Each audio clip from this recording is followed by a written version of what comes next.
Episode of the Real Roadmap podcast. Today's guest I have wanted to talk to for some time now.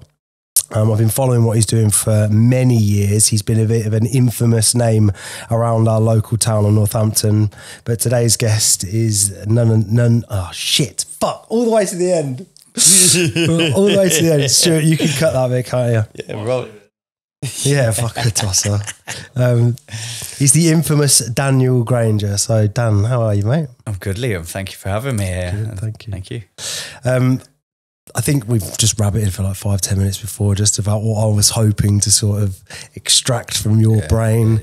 And I've been watching what you've been doing over the last few years. Well, innately, I've kind of had to watch what you're doing because of the profile that you've built around the TV stuff, but also the healing work that you've been doing as well, which has been really, really interesting to me. I'm sure we're going to dig right into that sort of stuff. But firstly, like, how are you? I'm good. Yeah. Do you know what? I've heard for a long time, those words are authentic. Mm-hmm. I'm good. Yeah, okay. But I've had to work hard at that. Yeah. And what's made it so hard to work on that thing for you? Doing the work. Yeah. Doing the work that was needed. Okay. Always procrastinating about it, and just life in general. Mm-hmm. You've got to get up. You've got to go and do that. You got your duties. You've got your father duties, your work duties, the stuff that you've put out, and you can't give up on that. You've got to operate. No matter how you're feeling, no matter what's going on in your life, you still have to show up and put that mask on. Mm-hmm. And that for me was exhausting. Yeah. So I knew I had to work harder than the exhausting work to get to where I wanted to do. Yeah. And I knew what I had to do. I knew what was in front of me. Mm. But I just kept putting it off. Right. And that would be a consistency of achieving whilst feeling unwell. Okay. And hiding that. Mm. And any time that I got a sense of a high, I loved that high, Mm-hmm. that endorphins. 9 times out of 10, it wasn't on my lows that I self-sabotage. I'd self-sabotage my highs. What does self-sabotaging look like to you, though? Because again, this is a great idea, because outsidely, let's say, the way I would see you is you've got everything, all your ducks stacked in a really nice row, yeah? Like that. So then, yeah, of course. But the element of sabotage, like, what does that look like to you? What do you... For me, I was diagnosed with bipolar. Okay. Diagnosed because I needed someone to help me take action this time. Sure. And they said it was like, okay, so you've got a pendulum, and one side is harmony and this side is conflict, and you swing between them. And this has really made sense, my bipolar. Mm-hmm. And they called me extreme bipolar because I was extremely high or extremely low. Mm-hmm. There was never a soft approach to it. You're either there Sure. or there. And I'd go up into harmony, and harmony I didn't feel comfortable because up there I'm not achieving. Mm-hmm. That's contentment. Yeah, harmony. yeah. So I'd swing it back into conflict where I'm more comfortable, Mm-hmm. because that's what suited my whole life to give me the drive to where I'm going to go to. Yeah. And then I swing back up there, can't stay there too long, back down there. And self-sabotage is drugs, 100%, Mm-hmm. alcohol, self-doubt, all of these things, and not loving yourself is self-sabotage. I hate the way I talked to myself was horrendous. Yeah. If I spoke to my best mate like that, I would have no friends. Yeah. So I'm falling out with myself consistently. And then I'd go and chase the high again. I'd do something incredible, or I'd achieve something in business or in family or in life, just little goals. And I'd set up that goal, congratulate myself. What do I congratulate myself with? Drugs and alcohol. Yeah. And then I'm like, my body can't do this anymore. And the drugs stopped working. Yeah. Ages That's ago. that song, isn't it? Yeah. Drugs don't work. And yeah. they stopped working on those highs. As a kid, it was all right. But as an adult, you every single day means something to me. So having a hangover for 3 days after doing a celebration, I'd go and win an award and then spend most of the night just off my nut because I've won. Gratification, self-loving, keep that high. And then for a week after, it was it. That was it, rubbish. So I knew that was part of the work I've got to give up. Right. Well, you see, for me, like, similar in a sense, and it's humbling to hear you say that, because I identify with that massively, because drink and drugs was really part of my culture. I mean, you'll remember the ghost days, Yes. The culture of drink and drugs was very prominent And that was the way that we lived as young people coming up in the world. And because the world is geared to, we drink when we're sad, we drink when we're happy, we party when we're, you know what I mean? It's always culturally relevant to do something. It's Christmas, it's like bank holiday, it's just any day. Yeah. Whether we're going to a funeral, what are we doing? We're getting off our heads. If we're going to a wedding, what are we doing? Definitely getting off our heads. So that nature, when you get to a point, what I found was, in order to change how I felt, I deeply disliked myself for the same reasons that you felt, which was like, I couldn't talk to myself in any other way. I was constantly letting myself down on a daily basis. And because I couldn't honor my own wishes to myself, it made it easy for me to hate myself. And because I wasn't instructed on how to communicate with myself, and I was communicated with quite poorly on the outside, that's my narrative. You're a fucking idiot. You're a loser. What are you doing? You can't do this. And then I'll go and build something beautiful, create something, and then rip it down because I couldn't stop, because I couldn't change the way I feel. That thing didn't change me. It's like you didn't deserve it. Yeah. Nah, but technically I didn't.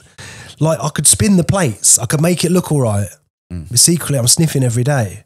Every day. And that was like, A, really expensive. But also B, like, my spirit had left me. Yeah. I had nothing. I was a shell. I was a costume of a man. And it's lovely. It's not lovely to hear, but there's that identification there that a lot of people will get from this conversation. It's like, oh, there's more of us. Yeah. We are the same. Yeah. Secret or not, whatever industry you're in, whatever job you're doing, that thing exists. Yeah, it's there. And it's some people's dirty secret. Yeah, man. But at the same time, it's everyone's there. Everyone's doing it and waiting to get away from it. You know, I still see some of my friends now like partying, and I'm like, you're gonna have a heart attack. Yeah. Like, you can't keep existing for that. There's more to life. Way more. That's the search I went on for. What is this? Like, why do I keep going there? Why am I smoking weed every day to get away from my own self? And then it was like, right, what have I got to do?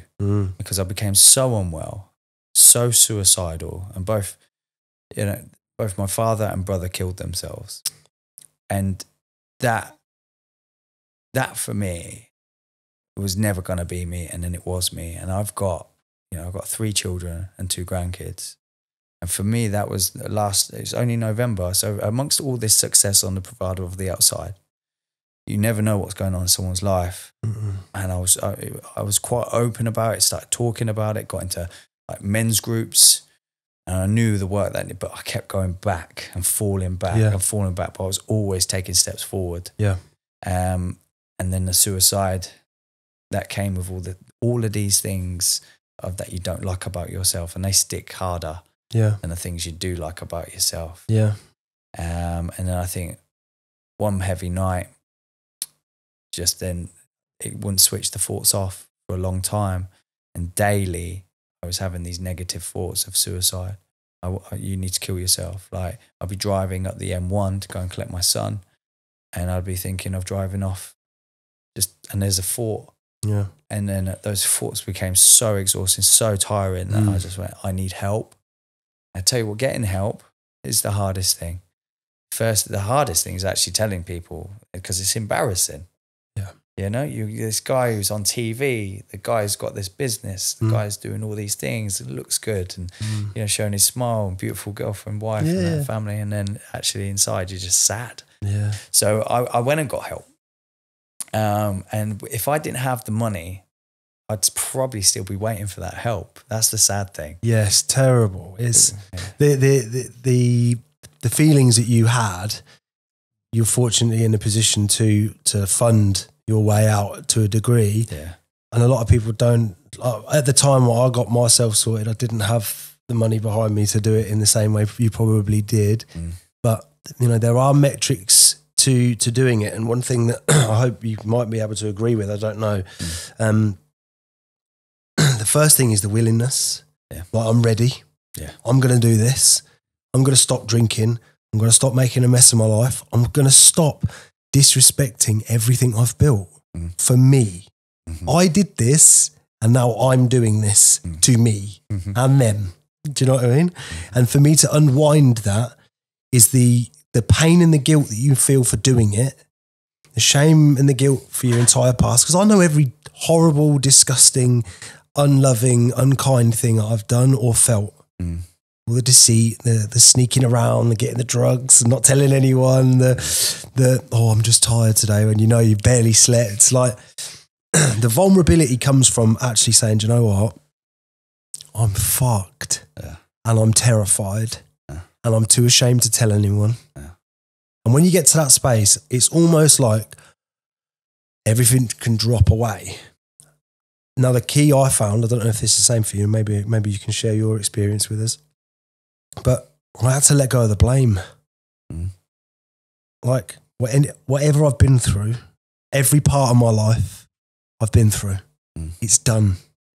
If somebody's harmed me, something bad's happened, somebody's done something that's really, really traumatized me, it's my acceptance of that over time. It's not just like, okay, I accept it. Over time allows me to move away from it and forgive myself and forgive them.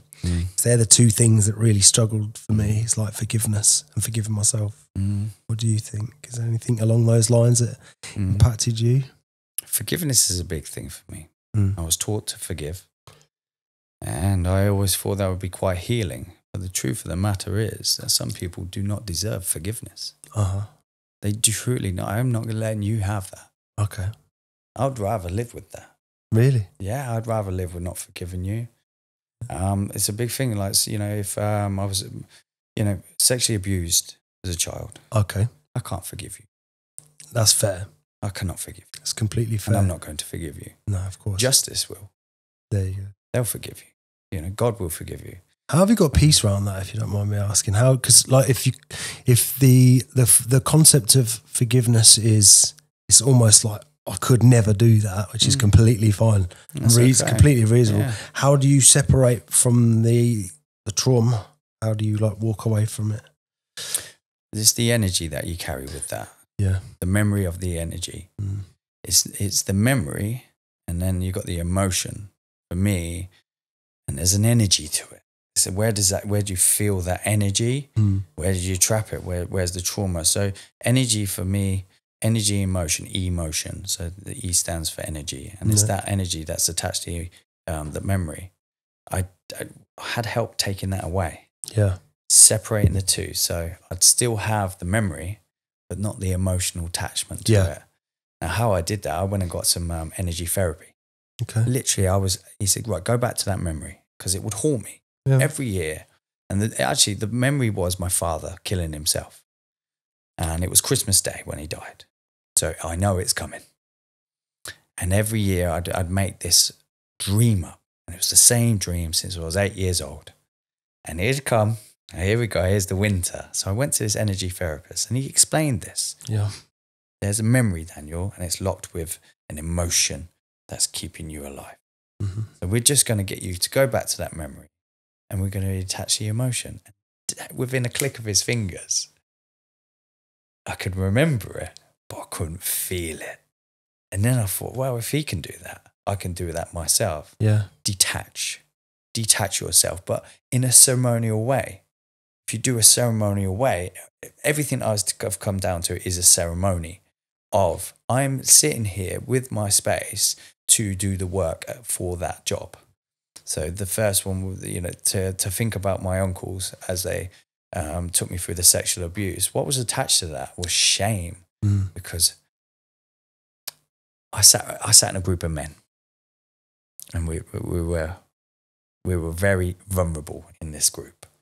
And I started talking about the sexual shame that I carried with me. And I said, do you know what it is, guys? And I'm going to say it quite frankly in front of you all. Did any of you actually like it? Is that the pain? Because you liked it. And they were like, I've never looked at it like that. I went, I have, because it didn't hurt me. I loved it, because that was love for me. And trying to just empty and figure that one out. Yeah. It was so much to unpack, but you know, just by saying that out loud, it's actually the love that I'm ashamed of. I loved the man, and when he went away, I missed him, because it was like I was only 6 years old when they started kind of doing their things with me and stuff. But yeah, it was like, I liked going around there. Oh, you're going to Uncle Thingy. I won't mention his name. No. He's in court at the minute. Oh, bless you. It probably is good. But figure this one out. Okay. So I wanted to do some work with this to see if there's any of that left in me. And because it didn't hurt then, I didn't feel ashamed. I only got ashamed when I was older and I just told someone about it. They went, that's really bad. I'm like, is it? Yeah, it is, isn't it? And you learn sexual when you go through school and stuff, and you're not actually attracted to men, and a man used to do that and whatever.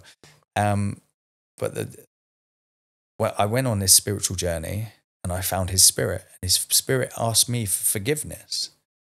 And I said, no, you can have that. A week later, he's dead.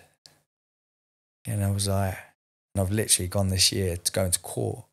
And I met his spirit in the plane, whatever this Harry Potter stuff you want to say. I felt him, I met him, and he asked for forgiveness. I didn't give it.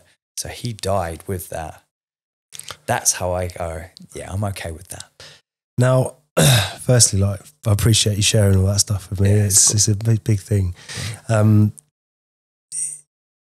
I couldn't conceive what that may have been like, but there was something you mentioned there, which is like the unpacking of, like you something complex to unpack. Yeah.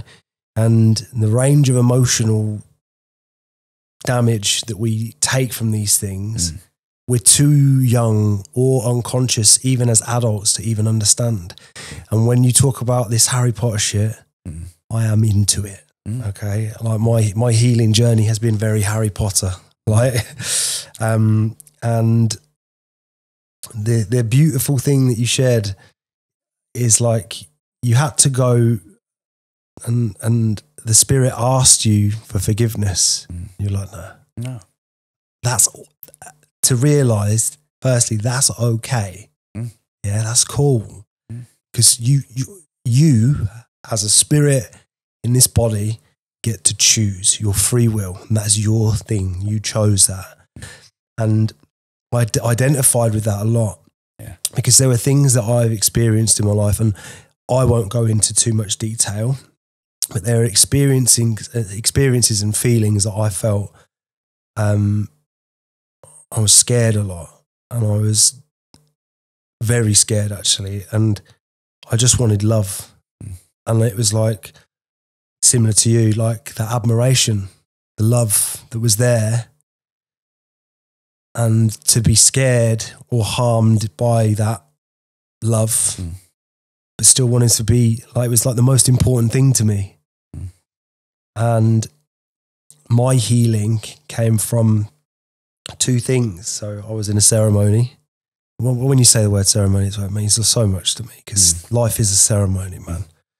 And like, you have to choose your path through all things, all situations. And, I had this ceremony and I was having a really hard time, like through 3 or 4. I don't know if you sat with ayahuasca. I've done a few ceremonies this year, but the last 3 were awful, like horrible. Made you do the work. Horrible, horrible. And, a lot of purging, but it was all energy and it was all stuck and it was all down here. Like on my 3rd ceremony, it like stretched me out, and I was like throwing up into a bowl, but there was no sick coming out, and it stretched me right out, and I could feel it coming up, and then it came out, and it was like the tiniest bit of sick. It was black. And I knew what it was, and I was like, I cried my eyes out. I was like, it's done. And then I sat up and I was like, there was a woman in the ceremony, a beautiful lady called Niagara. She's incredible. And she was off doing her own ceremony, 1-to-1 with herself. So she'd gone and done her own one, and then she integrated with us. There was a few of us in the room. She came in and I couldn't see her, but I leant round and I knew she was there. And at that moment, I knew I needed a woman. So I asked her to come over, and she said, "What do you need?" I said, "Just be here." And she grabbed me. She hugged me, and like a cry came out of me. It was so deep, and it wasn't like a wah. It was like a sob from my deepest soul. It was like, all I've ever wanted is to be seen and to be loved and to be nurtured at times when I felt scared, and to be allowed to make mistakes, and that'd be okay. Like, even at 35, I've never done this before. This is as far as I've got. You know what I mean? It should be okay to make mistakes. It's not okay to continue to make mistakes. No, you've got to catch yourself. But when you make a mistake, it's like we batter ourselves and the world around us like, you fucking did this. It's like, I'm sorry. I'm sorry. Like, if you're sorry, you're sorry. And I just cried and I cried, and this blame, and I didn't realise how much it was just a nurturing thing for me. I just needed to be held, which is why in relationships I've been so needy, and my partner like, love me. I'd have a demand to make because I need it.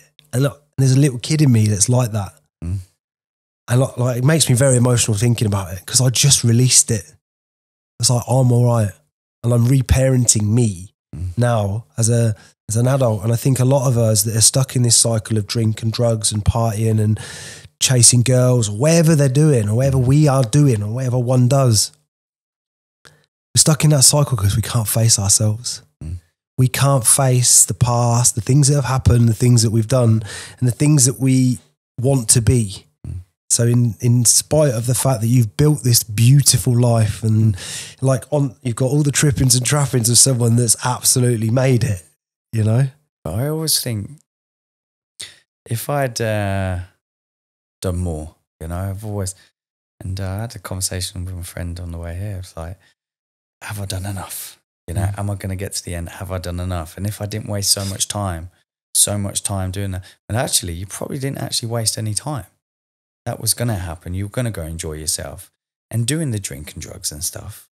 Are we going back to our past and saying it's our past that makes us do that? Nonsense. We just like doing it. It's a social circle. It's when you do it to excess. Yeah. Well, we do like it. Right. And I think it's part of the culture and part of how we know the world to be, right? Yeah. If you look at if you watch a film from like the Roman times, there's the rich people all sitting there drinking the wine, there's the peasants all in the brothels, and you know what I mean? It's like the Game of Thrones type world, do you know what I mean? But you just change that to a place with flashing lights and neon signs and Rolexes. It's the same thing, but it in essence, to me, it feels a bit like our culture indicates that that's the way, right? And we enjoy drinking and we enjoy that world, which is fine. It lubricates a social situation. But for most of us, particularly the ones that can't stop when they want to, like, I'm glad I'm extreme because I've stopped completely. Yeah. I spent some time in a pub on Friday night, and I could see a few of my friends. There was somebody off their head on Ket. There was just people like all over the place. And I'm like, it's 8 o'clock on a Friday. Because I'm so disenfranchised from that now, to me, it feels so foreign in that place where that was my home. So that doesn't mean it's wrong. It means it's not for me. Just not for me. My path now. Yeah. And my path now is like, people will think it's weird for me to go and sit and drink plant medicine and piss and shit myself and throw up in a bowl and pay money for that experience. It's the same as what they're doing, right? But to me, I'm facing stuff there. Yeah. Nobody in the history of ever has ever got to the bottom of a Jack Daniels bottle and healed. Never. It's just never there. No. It's like, not this one, next one.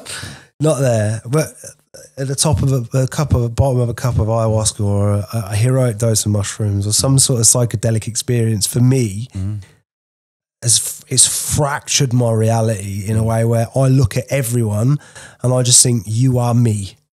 We are it. And there's only your life experience that's made you.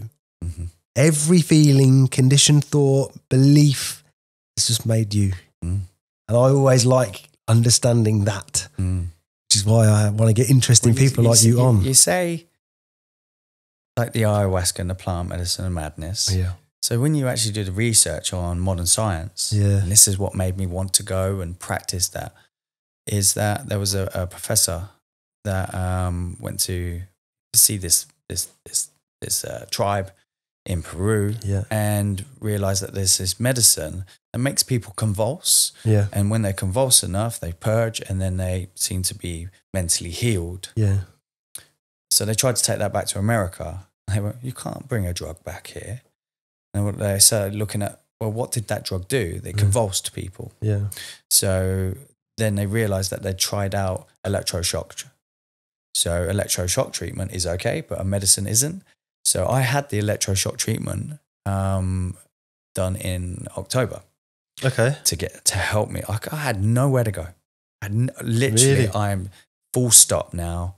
Usually I can get through something, get over something with a bit of hard work and determination. Let's get into the gym. At this point, I'm mentally very unwell. Yeah. And I need help. So it was electroshock treatment that I would receive. And that brought me back to life. And things go quiet in your brain. PTSD shuts down the cortex or opens the cortex, shuts down any happy emotion. Because at any point, if you're happy, you're not aware, you're going to get shot. So you need to be fully in fear and fully open to what's coming at you. And that's when you live in that state of PTSD. So you need to actually open up those other receptors, happiness, joy, all those things that create nice memories. So what the electroshock treatment does, and I went on to one called TMS, which is magnets to then pulse and open. Really? Open. Next thing you know, I could read. These bits in my brain that weren't talking to each other, weren't flicking neurons quick enough. And I started to be and think and clear, and the thoughts would disappear because it just happiness is in there. So it does work. And then I thought, right, what's next? If I can get that level of hope it gave me. There's hope. Astonishing, man. Oh my God, I'm okay. I can go back to work. And I started telling people, look, and they were like, you're different. I am different, aren't I? Yeah. What else can I do? And I thought, wow, and I love quotes and I love inspirational speaking. I just give me it. Give me it. Because something, what it means to you, it means someone else. But I'll catch these words and I'll go, what does that mean for me today? Or someone send me a quote. One of them was a good professor. I can't remember what his name. I'm not good with names sometimes. But he would say, what if you gave yourself 100%? 100% for 1 year, what would you get done? And you know what that 100% is. You know what that is. You know it is. What if? Sounds like a Jordan Peterson thing. It's Jordan Peterson. Yeah. And I went, all right. When? Symbolic day. Let's choose a symbolic day. So I choose New Year's Eve resolutions.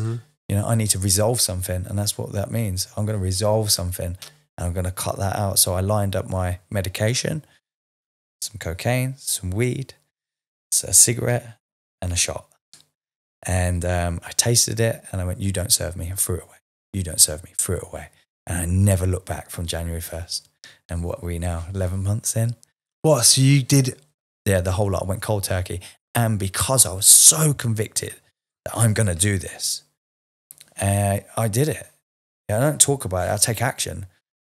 That's me. That's what I'm going to do. And I did it. And it's been amazing. And then to go on to do the things, because there was a lot of things happening to me that kept happening to me. It's because you're not changing anything. Yeah. Nothing changes. So I knew I had to radically change everything. And in there, I felt so peaceful, so calm, and so much time. Too much time. And I was like, right, I need to do something with that time to have a positive effect. Gym, we all know, moving is the biggest way out of depression. 100%. Get your ass moving. So I would go down to the gym, put my head down, not do much, but do enough. And then that progressed into getting a PT. Then I saw 2 brothers boxing. I liked the brothership there. So would you teach me that? Because I live in such a feminine world. I wanted to bring my masculine side out a little bit more. Yeah, I get that. So that then drew me into then I'm like, right now I need a big goal with my new lungs, my newfound health. And it just started from there. Literally, life just started getting better. Now it's just keeping a hold of that. I need to keep hold of that life. And that's easy. It's the easiest thing I've ever done. It's the nurturing of it. And I think, again, it's such a beautiful story. And, these energies get stuck in us and they hold us back in ways we can't even fathom. And it takes sometimes something serious like the electricity treatment For me, a lot of stuck energy was through the plant medicines. A lot of things that I've changed in my life have been through these deeply powerful experiences. But the only thing that has ever changed me is me looking at myself and going, nah, we aren't doing this anymore. And we change. And like, I was ready to die. I was ready to tap out. I had planned it all. I'd made the biggest mess. I was done. I was out, mate. I couldn't do it anymore. And, you know, there's some part of me that says that there are way too many days left in this. What for me to not see what happens from here? Like, you mean to tell me that you're going to log out now and you ain't even halfway through your book, you know? And, you know, and I can talk honestly at this. Like, this year, I lost everything. I lost everything. I had the 6-figure job. I had the car. I had the house, the kid. I just had everything. I lost it all. Because I didn't like myself. I'd built everything back up to where I wanted it to be. And it was like, oh, it's still not it. And I did a lot of healing work this year, you know, and I reached a point where it was like, do you know what? This starting from zero is a very rare and important opportunity to go. And like you're in the midst of now, I am firing on all cylinders. And every single thing that I get to face now is an opportunity to get better. And I make mistakes still. Things are hard. But I get to stand in the difficulty and say, I've got this, man. You send me what you like, mate. You send anything. Send everything you've got. I have done it all and I'll be fine and I'll face it better than I've ever faced before. Because the first thing is, I ain't making a mess.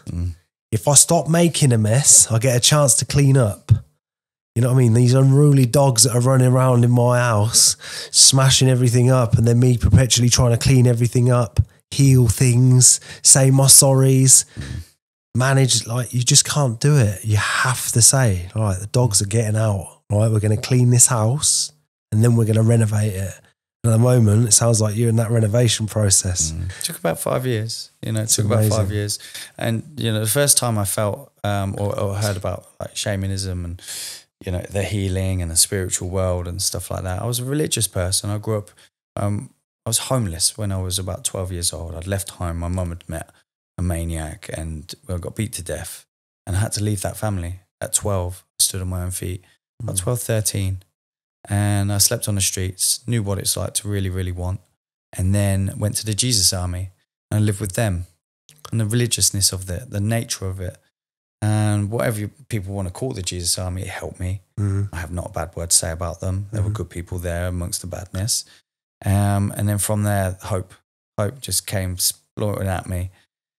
And religion for me was forgotten. You know, I weren't religious. It took a lot away from me. But I always look up. I look up and I say a prayer.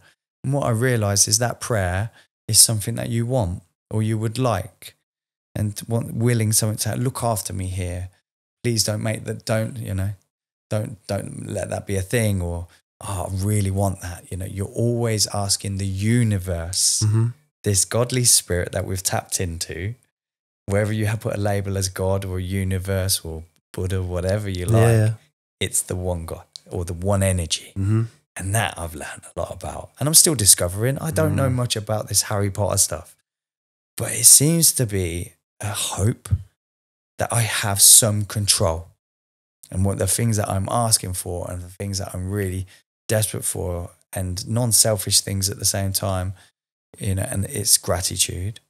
That's the biggest one as well. So, like, do you know when we used to sit around the table and say, I'm grateful for this? You have to have that. So, like, not a lot of people have these things. So that was another thing for religion.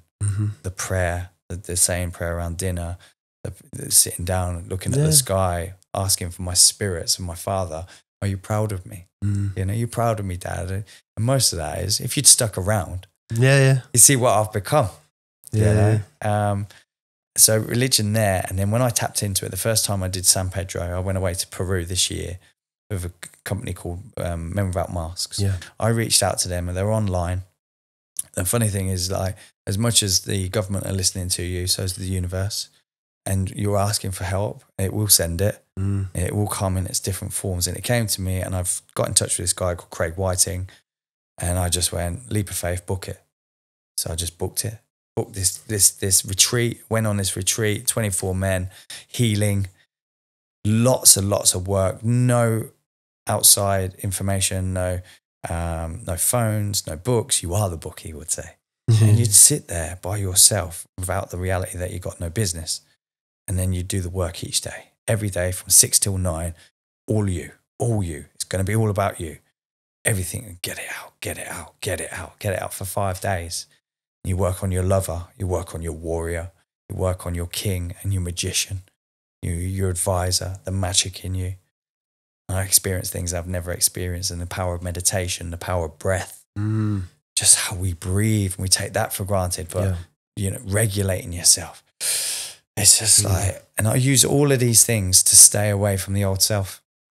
All of these things to stay away from that self-destruction, that stuff. And now I'm like, this year, have I got as much done as I thought I would? Yeah. Yeah, good. I got that and more, but I like myself. I actually can say I love myself, which then they say you can't love another person until you truly love yourself. So true. Yeah, man. You're just waiting for it. But actually, I've met I manifested the perfect woman. And because I kept on getting tragedy, I was attracting the same person, the same thing was kept happening and happening and happening. It's because my energy was aligning with their energy. Yeah. So you're going to meet each other on the plane. But as soon as you can kind of just get rid of that sexual past was the biggest one when I met the shaman. Really? And it was from an energy therapy. He put me in touch with this shaman, and he went, you are a cutter of hair. You have to give back to Mother Earth. There is women out there for your blood. I'm like, that's about right. That's about Sounds right. all right, yeah. How's he sussed me out from all that way over there? He knows, doesn't it? I thought he's Googled me. Yeah. And then, so I thought, right, let's do this. How much do you want to change? So I listened to his instructions, and they were, find this waterfall, this specific waterfall, and give the instructions of where it is. It's in Wales. You have to take 10 baths, and wash yourself with the soil. Come back out, go back in, bath yourself, wash it down with the soil. Come back out, and then you have to then go and bath yourself in cinnamon, garlic, and sugar, and the kilos and the weight, and boil it in a pot. I'm like, it's bonkers. What is this madness? What is this? So this guy helped me. He took me down there. He's doing a lot of work with PTSD. And I went to his house, didn't know the man. Leap of faith, I'm going to get better. This is the first time. This is like 5 years now. So I've been working on it for 5 years. It's not like it happened New Year's Eve. No, I needed to get to the point where I was ready to do that. But it's just stages, one step. I didn't look at the top of the staircase, which is now. I looked at just that step. I'm going to take it. So took the step, went into this guy's house. He's talking about how he would kill people for a living, for the Russians, to sever them. And I'm sitting there going, I'm going to die here today. I'm dying. And I'm like, I've got to sleep on his couch. I thought I was going to get strung up and he was going to start like snatching up my nuts or something. And then he woke me up in the morning. We went down to this waterfall, and it was the coldest 5 a.m. I've ever had in my life, and ice water. I took my shoes off. It said, take your shoes off, put your feet in the ground. You're going to ground you and connect you with the earth. I felt this energy coming up through me. So I can feel something. I'm going to go with it. You can call it whatever you like, go against the grain or go with it. You're going to get something from it. You're going to see. And then he said, now you need to de-shed yourself of all your sexual past. He said, what you've got to do now is you've got to picture every woman you've had sexual interaction with through your whole life. And you've got to wash them down of you and wash yourself of them. Yeah. And then say goodbye. Yeah. Forgiveness.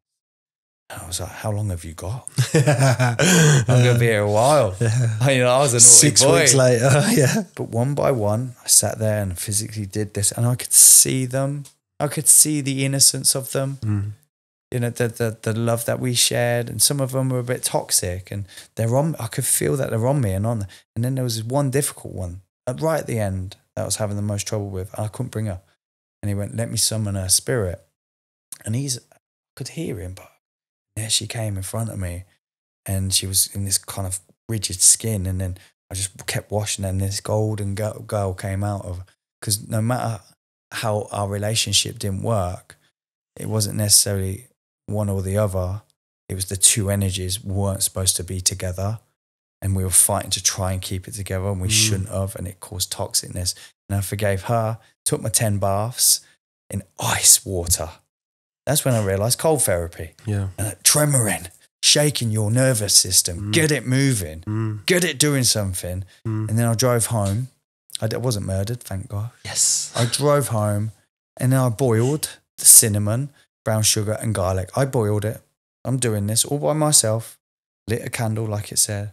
I boiled this stuff up, got in the bath, and I bathed in it. Not realising sugar boiled is very hot. Yeah. So it took a while. So they use that in prison to burn each other's faces off. So I'm washing myself down in this. And for a short time, I felt good. And then there was a sex ban, sexual energy. They banned me for sex for, I think it was like 6 weeks. And you will find the perfect person that's meant for you. And I think I was about 4 weeks in. And how many women I was seeing at the time, they would try and persuade me to break that rule. They wanted that. Because you weren't giving it, they want it even more. And I went away with a few friends to Gibraltar and sat with them. And I said, well, what kind of girl do you want? I want somebody that's just kind, just so kind. I need kindness because I'm a kind man. I want that brought out of me. And I want someone who's just fucking sexy. And they don't exist. And then bam, my phone popped up. Literally at that point, ting, notification in Instagram with the words from this picture saying, will you marry me? And I was like, wow, she's hot. This is fake. So I put back, if you are as kind as you are beautiful, then yeah, we get married this year. That was 3 years ago. Oh, what? Yeah. So you can find it. Or I would have just found the same energy that I had. I had to change me to change the outcome of what I attract. It's the work that gets done in you that promotes the outside world. Like when we talk energy shifting and the changes that we have to make inside of us to manifest the life outside of us. Yeah. So big. It's like you can't even contemplate the level of effort that it would require for you to just let go of the old idea and then the new can come. And like if I'm honest with you, you know, I love talking energy. I love talking all that stuff because it's like a language I don't get to speak often. Yeah, I have a couple of people that I can talk it with and healing and all that work. So where you've been and what you're doing, I've spent years doing myself.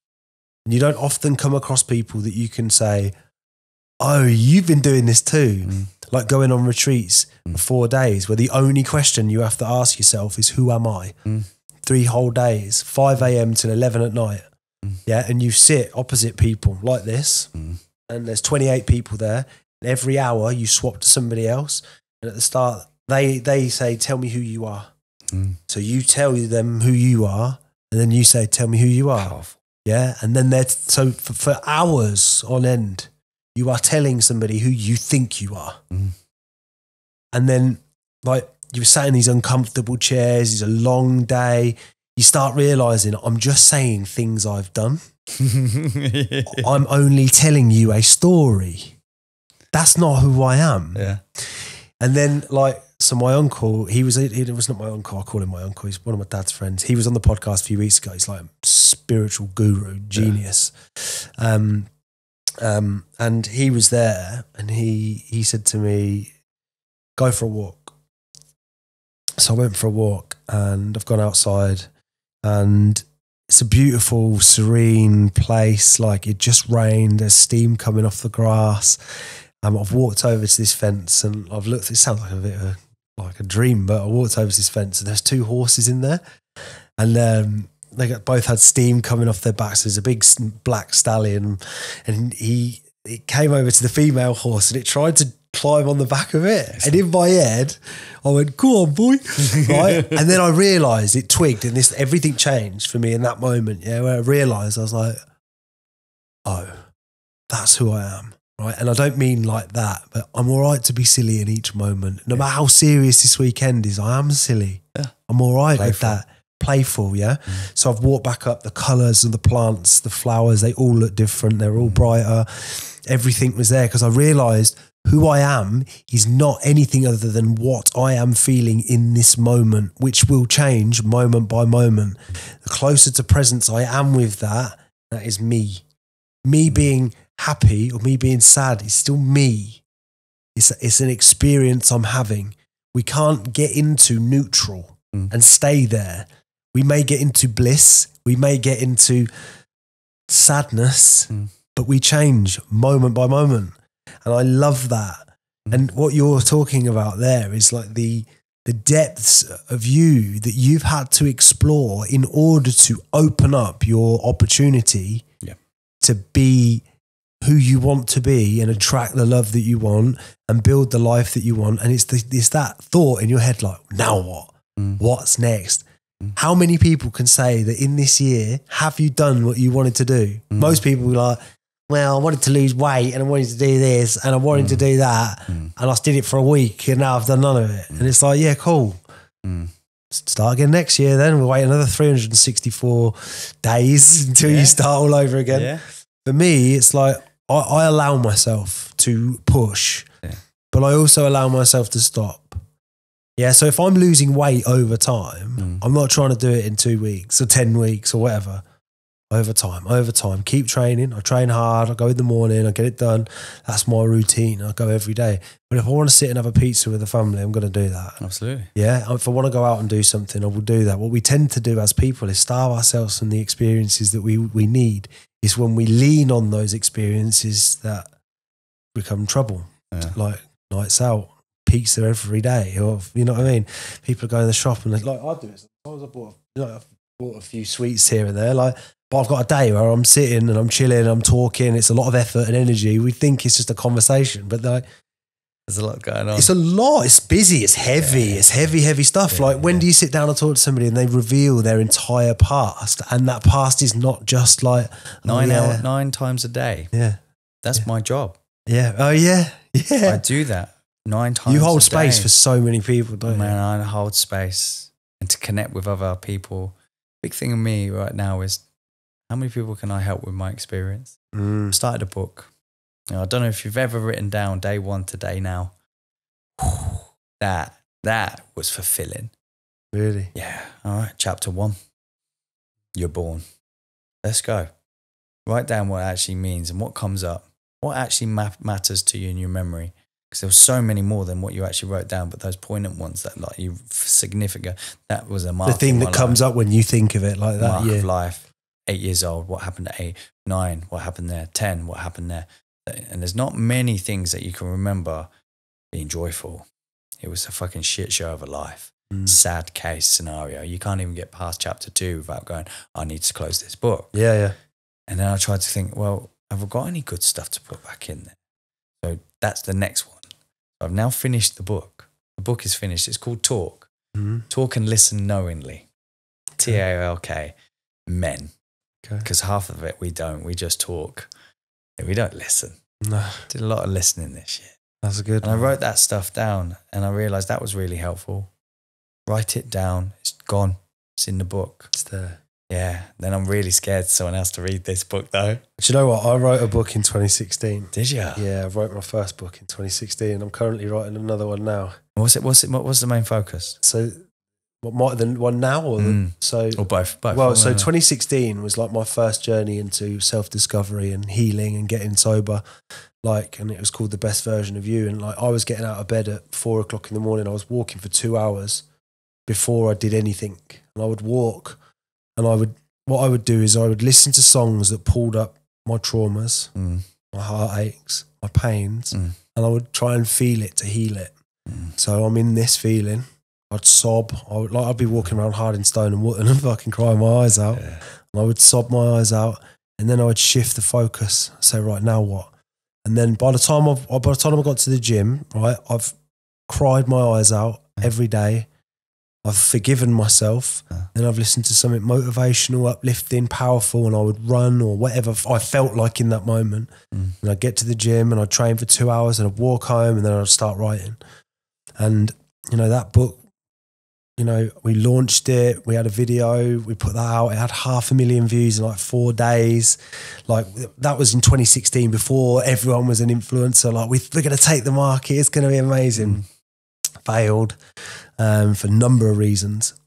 Did it? Yeah, well it didn't because I wrote a book, but it failed in the sense that like, I don't know many other people who say they wrote a book. So when you said that, like, I can say to myself, I fucking wrote a book. Yeah, definitely not a fail though, is it? Maybe it just didn't sell. It didn't sell. We sold some and it started to take off, but my business partner just, we fell out. But we won't go into that. That was the lesson. But so my new book and the book I'm writing now, which I haven't really spoken about too much, is tied to the podcast. So the podcast is called The Real Roadmap, and my book's called Mapping the Road from Nowhere. Yeah. So I'm starting from zero. Wicked. And I've written when I release the book. Yeah. And when I release the book is when the first chapter is made manifest. Mm-hmm. So I'm like reverse engineering. My life will look like, my income is, my family life is, my home is this, my business is that, my podcast does this, my business does, do you know what I mean? And I've written that, made manifest. So now I'm executing against that. Your goals. You've goal set. But I'm like, everybody writes their book in hindsight. We get to a place, we write the story of our life. Yeah.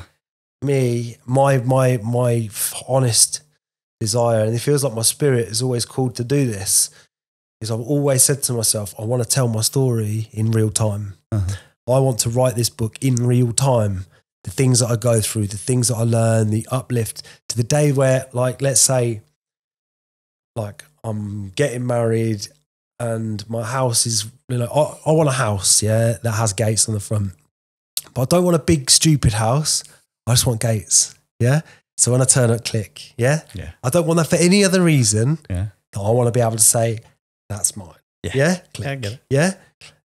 I want a nice car. We all want the material trappings, right? But inside that home, I want to be, I want my kids and my family to, all of them, everyone, to feel like if there's a problem, the person they go to, and it's going to take me a long time to build this credibility in their eyes because they're the ones that have seen the mess of me, that they come to Liam.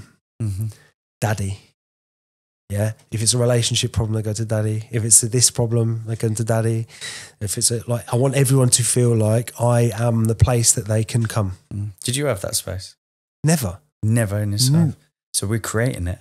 I want to create that more than I want to do anything else. I think that's why we are where we are now, is because we never had something. We really urged for it. So we're going to create our own. That urge, and I think what's interesting about what you said there is brilliant, because like who you and I are, I feel particularly as well, I could be completely wrong what I'm saying, but I know for me that my desire to be seen and loved by my dad, right, has never left me, right? And that is part of my character, that my behaviour is filtered through, i.e. I will work harder, I will try more things, I will continue to do, I will separate myself from in order to achieve. I've done a lot of things in my life, I've achieved some really great things. I've pushed myself hard, all from that space. But what I've done is detached from that in the sense of I'm doing this now because it's who I am, but I'm not doing it for that. Does that make sense? So like you said, with this detachment, who I am is made up of all my experiences in my life. Everything I've ever done, everything I've ever felt, every heartache, every letdown, everything that I've ever done that's stupid and wrong, have all made me me. It's my unique fingerprint on my life.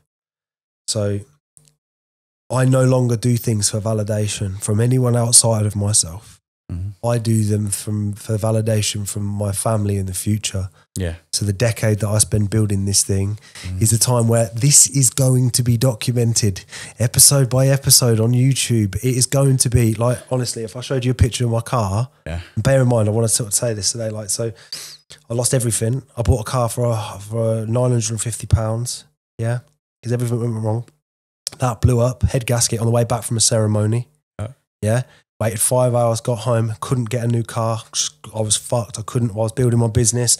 Like, we just couldn't do it. Managed to get a car. My mate, my business partner, took me some money to go and buy a car. Bought that car. Yeah. Car, 500 quid it was. Shit. Dead. Piece of shit. Yeah, like what 3 hubcaps on it. It gets me about, I can pick my kids up, right? I'm fine. While I'm building my company and while I'm doing this, fine. Right? I brokered a deal today.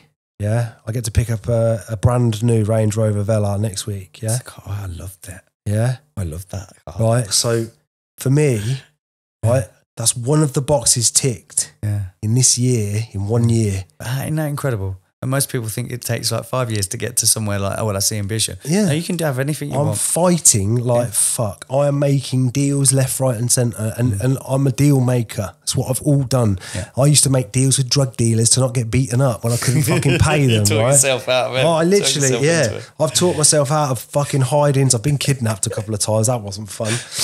I got kidnapped once and I got taken back to this flat and they'd given me like quite a lot of pills and quite a lot of stuff to get rid of, and I was really shit drug dealer as a child, so I'd taken most of it. When they picked me up, because I'd taken so many pills, I was off my head. So they've hit me round the head with a gun, yeah. As they've done that, it's brought me up. So I'm like, like, do you know when you start rushing when you're taking pills? They've hit me. I'm like, oh, I've just dissolved into a puddle on the sofa. Oh my God.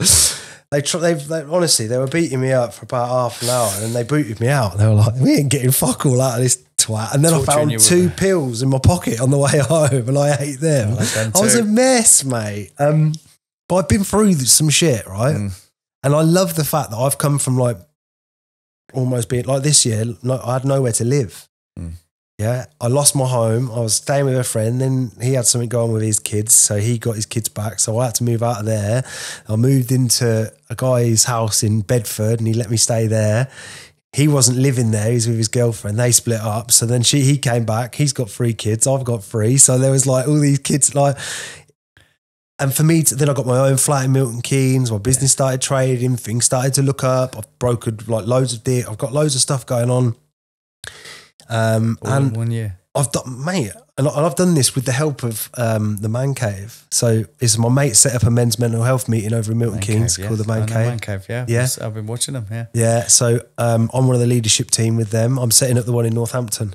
Excellent. So I'm in talks with a few places in Northampton to let us facilitate a space, and then we're going to be opening up the men's mental health there.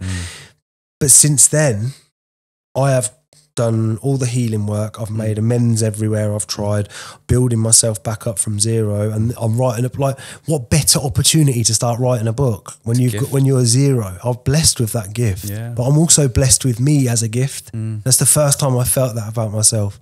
I have to trust me. I have to be able to value myself enough to know that I will do the thing that I want to do in my life, because I ain't never coming back here ever again. This is the furthest I've ever got. I'm 35 now. Officially, real change happens. Halfway. I'm halfway. What? And I tell you what, if I can do this in a year, give me 35 more. We'll see where we're at. Yeah, you've got 35 more. Exactly. A lot of us get to about middle age, 35, 40, whatever. Yeah. Well, if you die at 75, that's about that, right? Yeah. And then you start. Something has to happen for you to change. Yeah, man. And that's the trouble. Why does it have to happen? Well, because usually it has to happen. Yeah. You have to sit in your shit long enough that you start fucking thinking of it. Yeah, man. And get the fuck up and wash yourself down and never go back there because you knew how much it hurt. Yeah, man. That was my thing. So around your age, that's when I started this journey. Yeah. And started really putting the work in. I'd slip off the rails though, but I wouldn't be so unkind to myself. You know, I wouldn't beat myself up so much. If I did slip off the rails, it was gonna happen. Now, would I beat myself up? No, I'd probably even say, I've got a wedding to go to. Yeah. I'm going to have a drink. Yeah. But I'm not going to drink to the excess. I'm not going to be putting stuff up my nose until stupid. And then hating the world and hating me. Plus your bodies don't want to do it. There comes to a point, you can't imagine it when you're doing it in your 50s, your 60s. And I look at my grandparents or my grandfather when he was alive. Grandfather was a magician, kindest man in the world. Wow. He really looked after me after my father took his life. And I look up to that man, and now I'm as a grandfather. I'm a grandfather of 2 I still can't get my head around that. I know. That makes you grow up, you know, and I've got that love around me, wanting to, like, because I had children, that kept me here. My brother didn't have children. So he went to the excess of where I could, that path. He was rock and roll, you know, he developed psychosis. And eventually, after heroin and everything else, he took his own life because of the pain. We say he took his own life. He took an overdose. So self-caused. He was 30. He was Jesus' age, you know. And both my father was, and having children for me kept me in check every single week, every single month. Wow. I'd have a weekend on, weekend off. I'm a Saturday dad. Yeah, weekend father, and I am a weekend father to 3 children and 3 different mums. Wow. But every Friday, I get in my car and I'll drive to Manchester, pick my son up and drive back. Every Saturday morning, I'll drive to Gloucester and pick my daughter and turn back. I was accountable because my father wasn't there. I will be there. I will be better than that. And that's kept me going. And then the odd weekend, I'd have the wobble. But yeah, now I'm really, really enjoying it. I enjoy every day. Give myself a pat on the back. It's another day. When you have those urges to go backwards as well, you know, and you get through that urge of addiction and you come onto the other side of it. But that's why I took up something else so radical, and that was boxing. Yeah. I took up boxing. Yeah. Because I felt courage and safety in men after all these years. Going to these men's group, opening up, speaking there and trusting men. Took me to the gym of people punching each other in the face for fun. And I was so scared of going, but I took that leap of faith again, because on the other side of fear is growth. Yeah. Everything I've been afraid of and giving up. I was afraid of giving up because I might relapse. That's normal. Like, I was scared of getting well because people maybe expect too much of me. And that's what keeps you there. The fear of doing better. That was a scare. It's just easier to not try, isn't it? It's so much easier for me to go, oh, just give us a bag. I'll meet at a pub. I'll be there. I'll stand in front of a fruit machine, pressing these buttons, effectively losing money until the end of the night. And then I'll probably go and do more weird shit and pay for it. And then, do you know what I mean? It's like, because it's so much easier than the perpetual distraction is easier than the facing of the pain, because what we're trying to do is avert our attention from these dark parts. You even said to yourself, you said to me earlier, I knew the work I had to do and I couldn't do it. So a lot of us know inside of us that there is inevitably shit to face. Fucking turn into it. It's you. Lean into that. Fucking lean into yourself and go, right, come on then, let's have it. Now I know this is going to hurt, but like, this is what really saved me, is I will nurture myself through that. Now I'm going to sit here and we're going to fucking face these things you're getting wrong.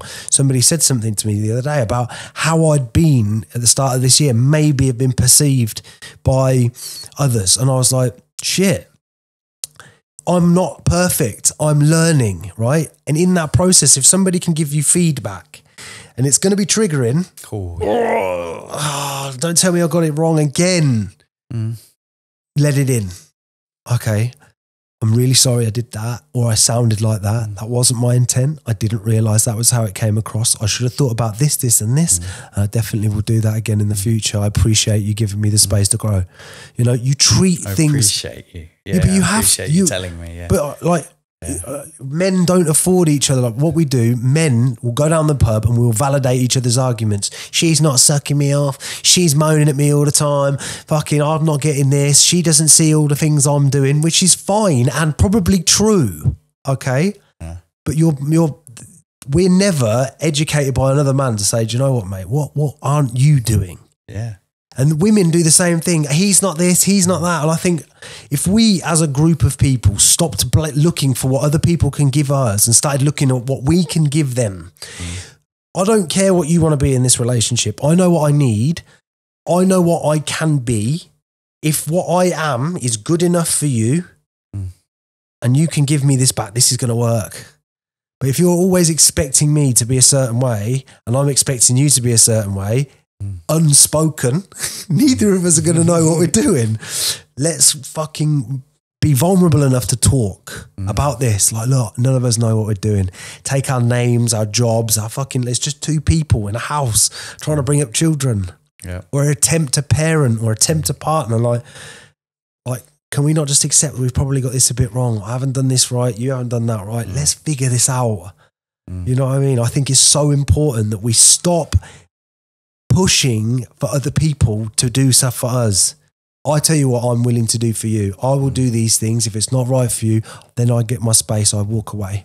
Yeah, because I set my boundaries. I set my life out. If you want to be within my boundaries, that's cool. But boundaries aren't, again, I'm ranting now, but boundaries aren't these fucking rigid things. Boundaries are set to protect you. But you don't say to somebody like, don't cross this boundary, or I'm never going to talk to you again. You set the boundary, and if they're accidentally coming across the boundary, you express the boundary again. Look, because if you're talking this way, look, I'm sorry you're doing this. I'm sorry this has happened again. I guess I'm feeling a little triggered about the fact that now you're starting to continue to cross the boundary. Like, I don't want to have to put distance in between us, but like I will, because I need to protect myself. Now, I love you and I want you about, but we need to honour this. I'll put it here. If you were doing the same thing, you'd expect the same. Can we work on that? Even how you present the information, the tone of how you say something has so much impact. It's when we point, you fucking don't listen to my fucking boundary. You don't give me my fucking space. Articulate it how you would like to be articulated with. If somebody can't jump on your side of the fence, they can't learn that stuff, they either have to be willing to learn or not.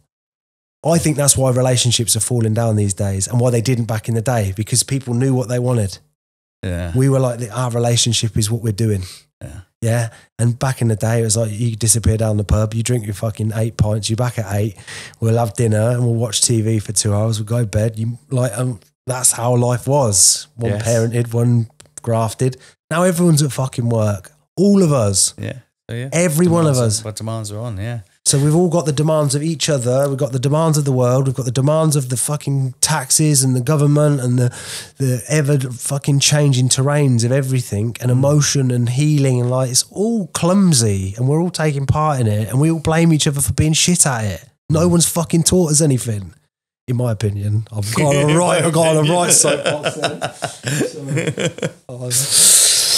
But Stewie, how long are we? Just over an hour. So how? So got a little bit of time there. Got lovely. Can you sort of go into a little bit more about, if you're able to, like your career journey? How was that formed who you are, and how where you are now is different from, like, what bits of you are the same from however long ago you started to now? What bits are you the same, and what is it, that thread that ties all that between then and now? Does that make sense? Yeah. Because you've changed loads, and times change and progressed. Yeah, you ripen. I ripened as a man. Yeah. I feel like as I've got older, I've definitely ripened. And now I am a gentleman. Okay. You know, I haven't got to worry and fight. I haven't got that fight. I'm protected. I'm the grandfather. Back in my early days, I looked for a sense of belonging. So how I fell into hairdressing and the idea of the fall is to, you know, to feel go beyond and fall into something. Because you never know what's going to be around the corner. Is this the right choice? Yeah. I got a box of clippers, and it was my father's unopened present, and from Christmas Day. So out of something bad, there is always something good. That gift was given to me later, and I opened it, and I kept it, and I watched the video, and I started cutting hair from home. And I created friendships. I had a purpose for them. Most of life is what can you get out of someone, and what can you offer someone. That's a good friendship, you know, when you've got something to give each other back and forth. It's not one-sided. So that's how I developed mine. And then I went to work for a man who took me as a son, an Italian man, full of life, full of beans, and made me laugh, paid me with hand sandwiches and cigarettes. And I'd go and hang out there and speak to women every day. And and say, how lovely are you? And give them a service. It was beautiful. It was a real nice thing. And I didn't want to be at school. I moved schools. I didn't fit into school. School wasn't for me. I was artistic, very artistic, almost borderline autistic. So I was creative. And I struggled through school, straight out of school, straight into another salon. Next level up. I want to go work for that one. And they look after me. And then I started doing 3 days of school, 3 days hairdressing. Then got myself into foster care. And that was amazing. That sorted me out. That was a real life family. Got a sense of family. And they took me on. All of the uncles, the aunties, they all took me on as their family. That was lovely. That came to an end at 16. And then struggling along the way, really. Do you still see that family? We speak to them.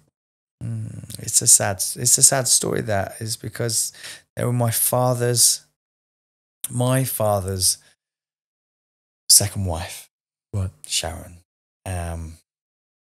who I saw as a mother, and she brought me up. It was her parents that fostered me. Wow. Took me from the Jesus Army, and they gifted me life. They were beautiful, beautiful people. I was a troubled child and a teenager, and they were old people. I don't see them. I see my sister, but I don't see that family. There was something that happened, but from there, life, it was beautiful. Then I lost touch with them. And then I went on to work for another hire company and went to like Tony and Guy and worked for them for a bit, and then worked for another man who was an Italian man who I saw as a father figure. And then from him, I had my first baby at 19. And I jumped from being a trainee to then I realized that the power of confidence, talk yourself into a good game, visions of grandeur. I'd go around telling everybody I was better than I am, but self-belief. I know I don't believe it. I know my limits, but I know where I want to be. So I'm going to talk that guy. I'm going to be that guy. I'm not going to be the guy I am. I'm going to be the guy I want going to be. I'm going to talk about him. So forever self-perpetuating a good story. And then I eventually got a manager's job, and I wasn't even properly qualified at this point, but they believed me. And then I had to put hands to action, and that then started working. And the connections I made connected me to all the things that I am not happy with the bosses that I have and how they treat me and how they've been treated and how they treat others. I knew that I want my own business because I cannot work for anyone else. I see straight through you, and I know what we should do. Then I went on to open my own first salon with partners. I've found the money somehow, and I was still in a bedsit at the time. I took a gamble, and someone took a gamble in me, and it paid off. And then it didn't pay off. Stuff happens, and I lost that business. And I went down to that, and then I went, right, I've been there now. I've tasted it. I can do that. Then you've got a car and a bag of shoes. Your bag of clothes. That's all you have. You haven't got any humbler home. And I thought, well, I've got nothing to lose. And when you're in there and you've got nothing to lose, everything is a gain. Yeah. Every little thing. It's like now I'm older, I've got a lot to lose. I'm a little bit more cautious. I'm making big decisions now. But back then, all in, cards all in. Let's take the gamble. Let's go for it. So then I hustle. I'm a very good hustler, and I'll speak and communicate, and I'll make things happen. I don't just sit and then wait for them. I'll go and get it. Yep. So that came to me, and then I opened my first salon, another salon in Gold Street after working from people's houses.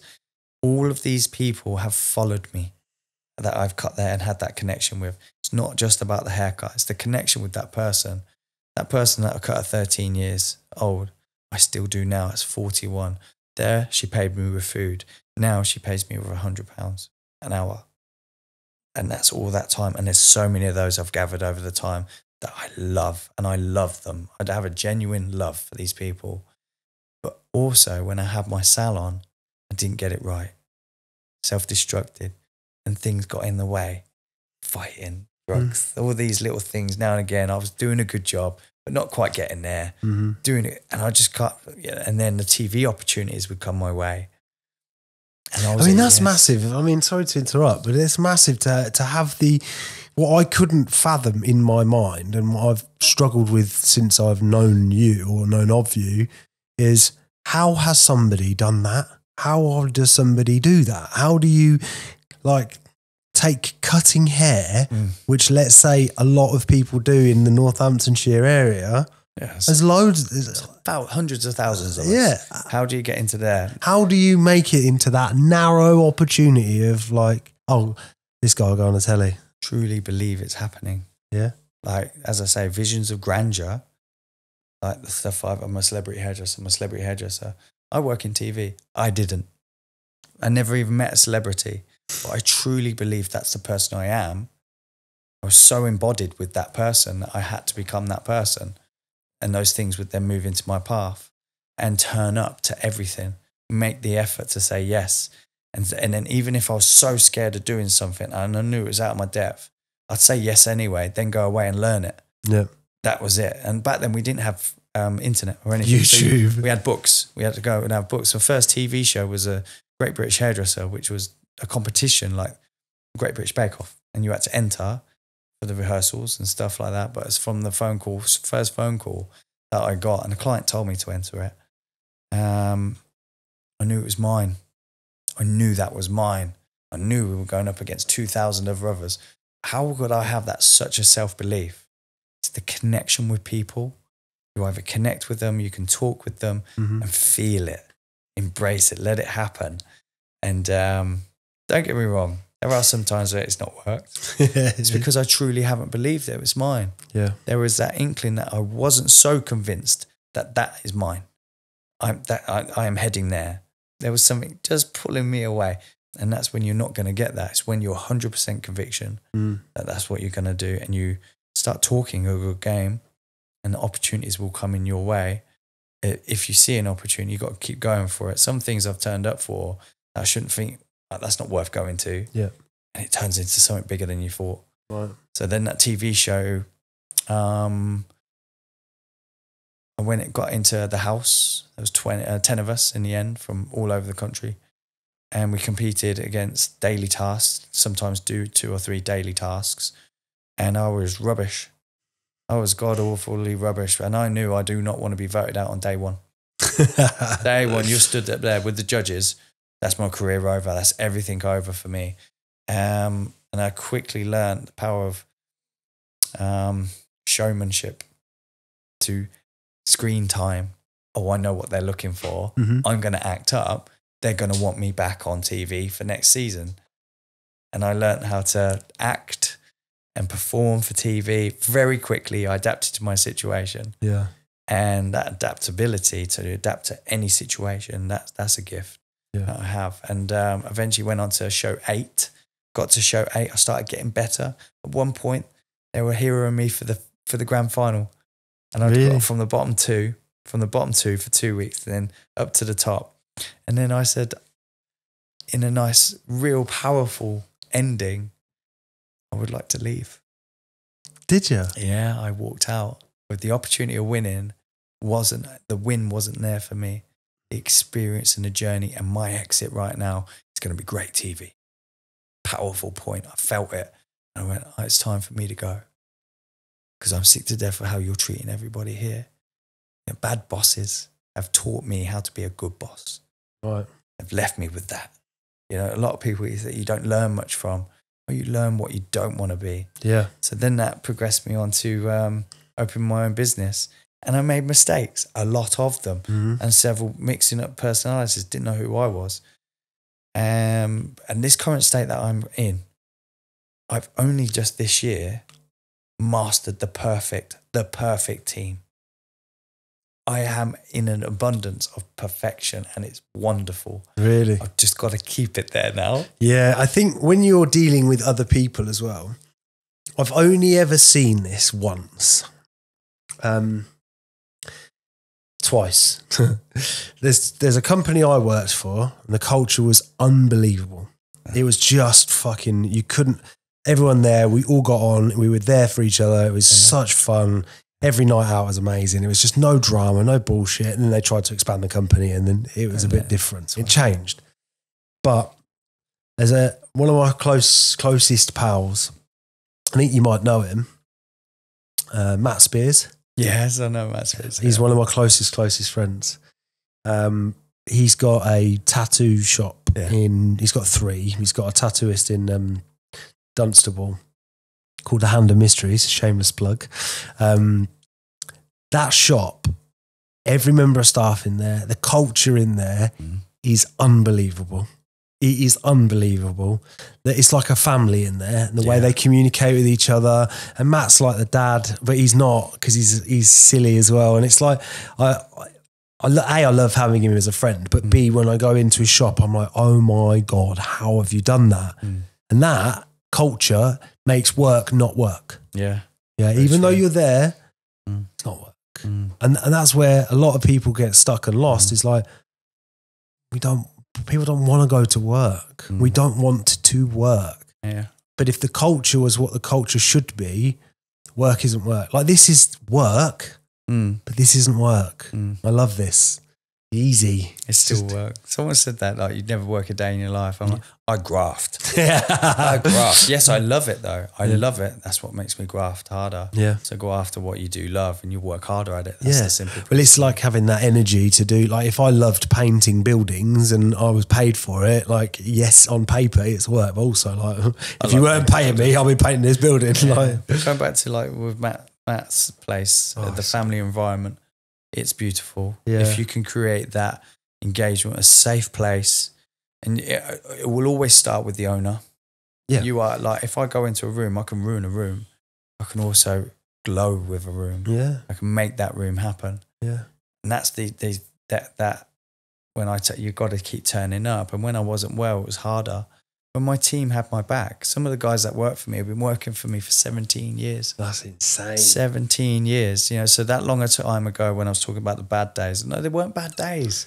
They were learning days. Yeah. Okay. I learned so much. I was going to mess up. I was going to be crazy and do these things because hormones and everything else. Yeah, just sort of life in general, isn't it? It was perfect at the moment. There's nothing I can look back to.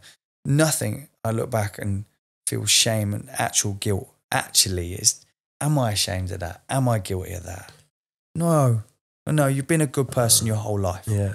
Hairdressing has kept me there because I've had to speak to, Susan, who's 65, and then come back down to my mate's level at 18, who's a party man, and have this communication with all sorts of people. And the knowledge they give me was powerful. Yeah. And I make them feel amazing at the end of it.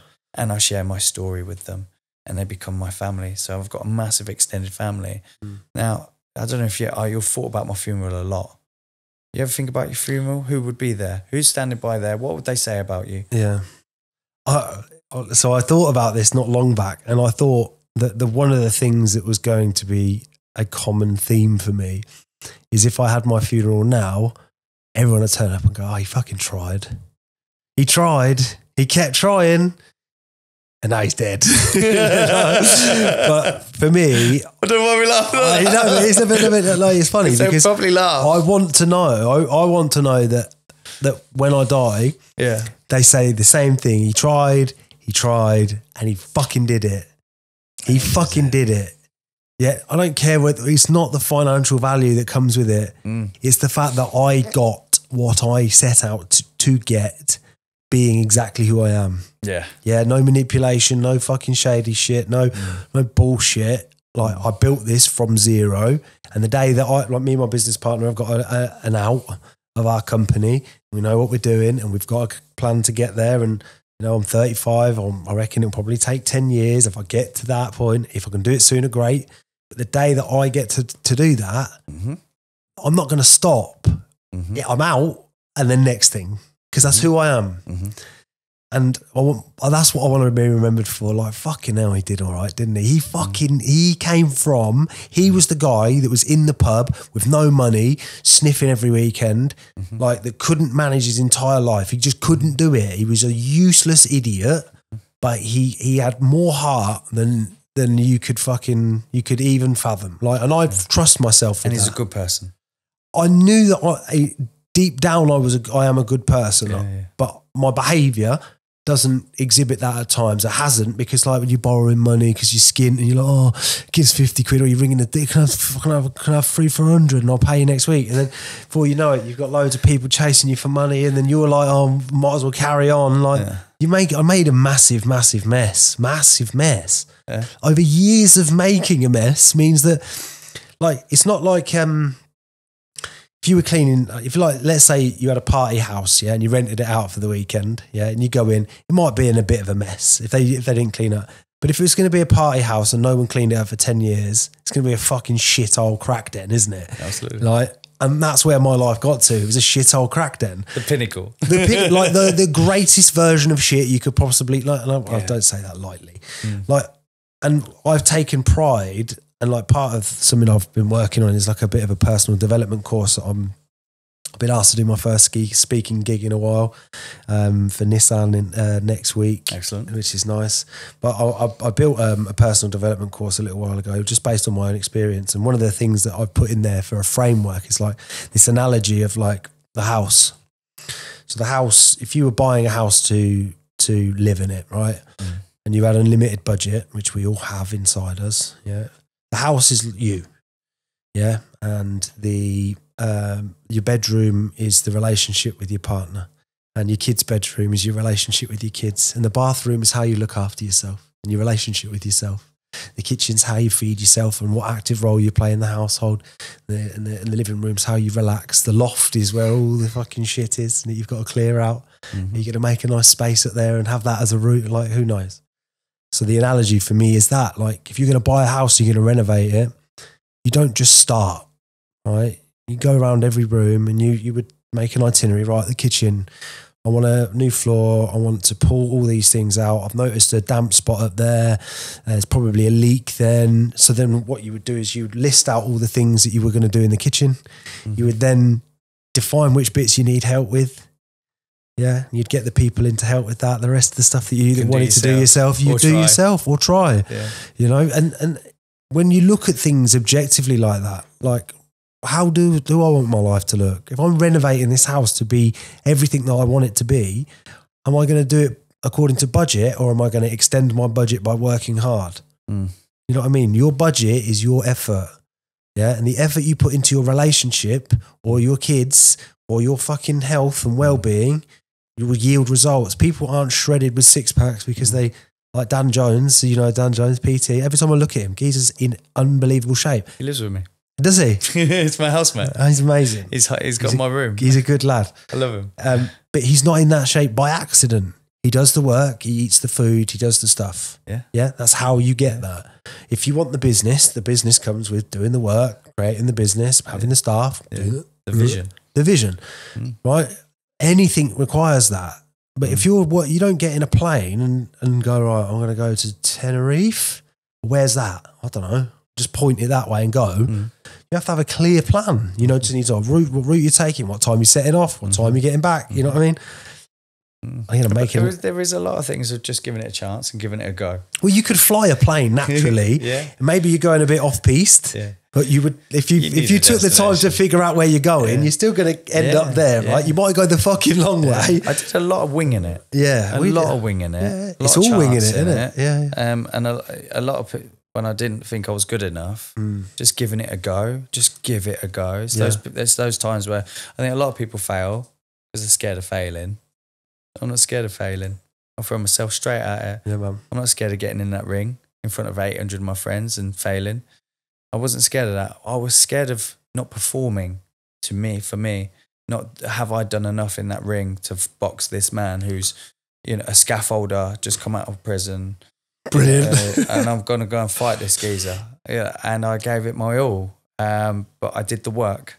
I kept turning up. Consistency, devotion to that was unreal. But to do something different, that's another thing that I'd like to touch on. What are you doing that's totally different? Like totally freaking different. Like to shock your whole nervous system into learning a new skill. And very quickly, because it's going to hurt you if you don't. Yeah. You know, like let's say you wanted to learn to skydive. You're gonna put the time in. You're not just going to turn up and get in there and embarrass yourself. You've got to learn a new thing. And I think a lot of people who are men that get older, they stop and they get consistent and complacent. I'm never content. People say, well, you're never content. I'm like, that's not a bad thing. You know what I mean? It's like I don't want to be. That's my quickest way to depression, contentment. sitting. Yeah, I think most men when they hit retirement, they die. I want to keep working. Yeah. So you're going to cut hair for the rest of your life? God no. No. Am I going to be a hairdresser for the rest of your life? God no. I've got to get out because I've mastered it. I was 14th in the country. I'm getting the next toll today to see where I placed. Oh yeah. 14th. I'm like, that's amazing. And I still don't feel good enough. I still don't think. We just established there's hundreds of thousands. It's funny how your brain's like, yeah, still not good enough. Still not good enough. I'm still not good. I've still got somewhere to go. There's always another level. How is it ranked? How does the ranking work? I don't know. I was just making this stuff up. 14th. Yeah, I'll take it. So this year is the first time I haven't entered British Hairdresser of the Year or any competition. You've won loads of times, haven't you? Yeah, I've won it for other people. I've won it for myself. I've won business awards. I've won all this. And what a crock of shit that's been. All I've done there is feed someone else's pocket. It's got me to where I need to be, though. Sure. I had to turn up. I had to enter. I had to give my artistic impression to the creative side of things. But I've realised now in my last year that I didn't need those things. I took the ego away. There's no ego left. Put the ego aside. What's left? Well, art is subjective anyway. Yeah. You know what I mean? So was those it's the like competition. Someone could walk into this empty studio and they could look at it and be like, oh, it's just a fucking podcast studio. But then you might have someone walk in and be like, so many dreams were shared in this room and the visual, like, you know what I mean? That's how I looked at it when I walked in. This is cool. Listen, I mean, Stuart Carter from the podcast studio in Milton Keynes, shameless plug. He can't hear me because he's got headphones on. What he's done in this place is brilliant. And I love being around people that are trying stuff. Yeah. When you're in a position where people are trying stuff, you can get into that state of where people are trying stuff and it's just not working. Like when you're in the lower levels of like effort, right? But then you see people that are doing, like setting up and doing. Like this was an idea and now it's here and we've got action. Yeah, like at the start of this year. So the company that I was working for, I was doing a bit of work to try and set something up. I offered it to them. They didn't want it. Got to a place where they ended up firing me for some sort of breach of a contract. Legal. Then I got these big legal things, all this sort of stuff. But in the course of this year, from zero, I've raised some money to start my business, like not a little bit, quite a bit. Got my business started, accepted my life for where it was at. And I've built everything from zero. We've got a CRM system. We've got every conceivable like metric in place. We've got everything there, right? And it's working. And Do you believe in yourself right now? I didn't believe in myself. No, right now? Right now, fuck me, yeah. Fuck me. And that's what other people will see now. I believe it. I have sheer to believe in myself. conviction of what you're doing, it's in you. God, I know you're serious. Yeah. I feel it. You can feel someone's energy. You can feel a con artist, can't you? Yeah. You can feel them. Yeah. It's 50 quid, please, mate. Yeah, they get you. Yeah. But when you're a true, authentic self and you're sincere and you hold a good integrity, I only learned what integrity meant this year. It's a mad thing, isn't it? Like I learned that at the start of this year. You wouldn't believe it. We aren't taught on the common values as men. We're not taught on the common values of honour and integrity and respect. And like we think respect is shutting up when your teacher's talking. Yeah? Yeah. No, respect's not talking shit about your mate when he's not there. Yeah, the integrity. Integrity. It took me a 5-year-old girl to teach me that. Really? I said, what's integrity, dear? She said, always do the right thing when no one's watching. I was Gangster. Like, my goodness. You win. Completed it, mate. And to hold that, I've started noticing other men around me that I don't want around me. I surround myself with good people. Sure. And I'm choosing my friends now. My friends list is totally different to what it was 6 years ago. Yeah. I still hold on to a few. Yeah. And that's okay as well. Not to be the most popular person. Stay in your lane. See what's right. Yeah. My partner is my best friend. Yeah. My children are my best friend. That's what's carrying me for the future. And those men that are staying with me now, and a lot of those are the people I've met this year on my best self. Some people want to hang on to you because you're poorly or you're in the same crowd. Or some people like the poorly you. They don't like the new you. Well, the new you holds a mirror up to them. That's it. That's what I'd like to say. It shows you for your true colours of where you go, and they're scared of coming with me. Well, it happens away, to me a don't lot. Yeah, well, they fall off because the complexity of our conversation. Yeah, the depth it can go, the honourable, the vulnerable, all of the balls that you could probably assign to this conversation is that a lot of people can't go to that place. And when you I could sit with somebody in front of somebody in the pub, and I could talk to them and say, do you know what?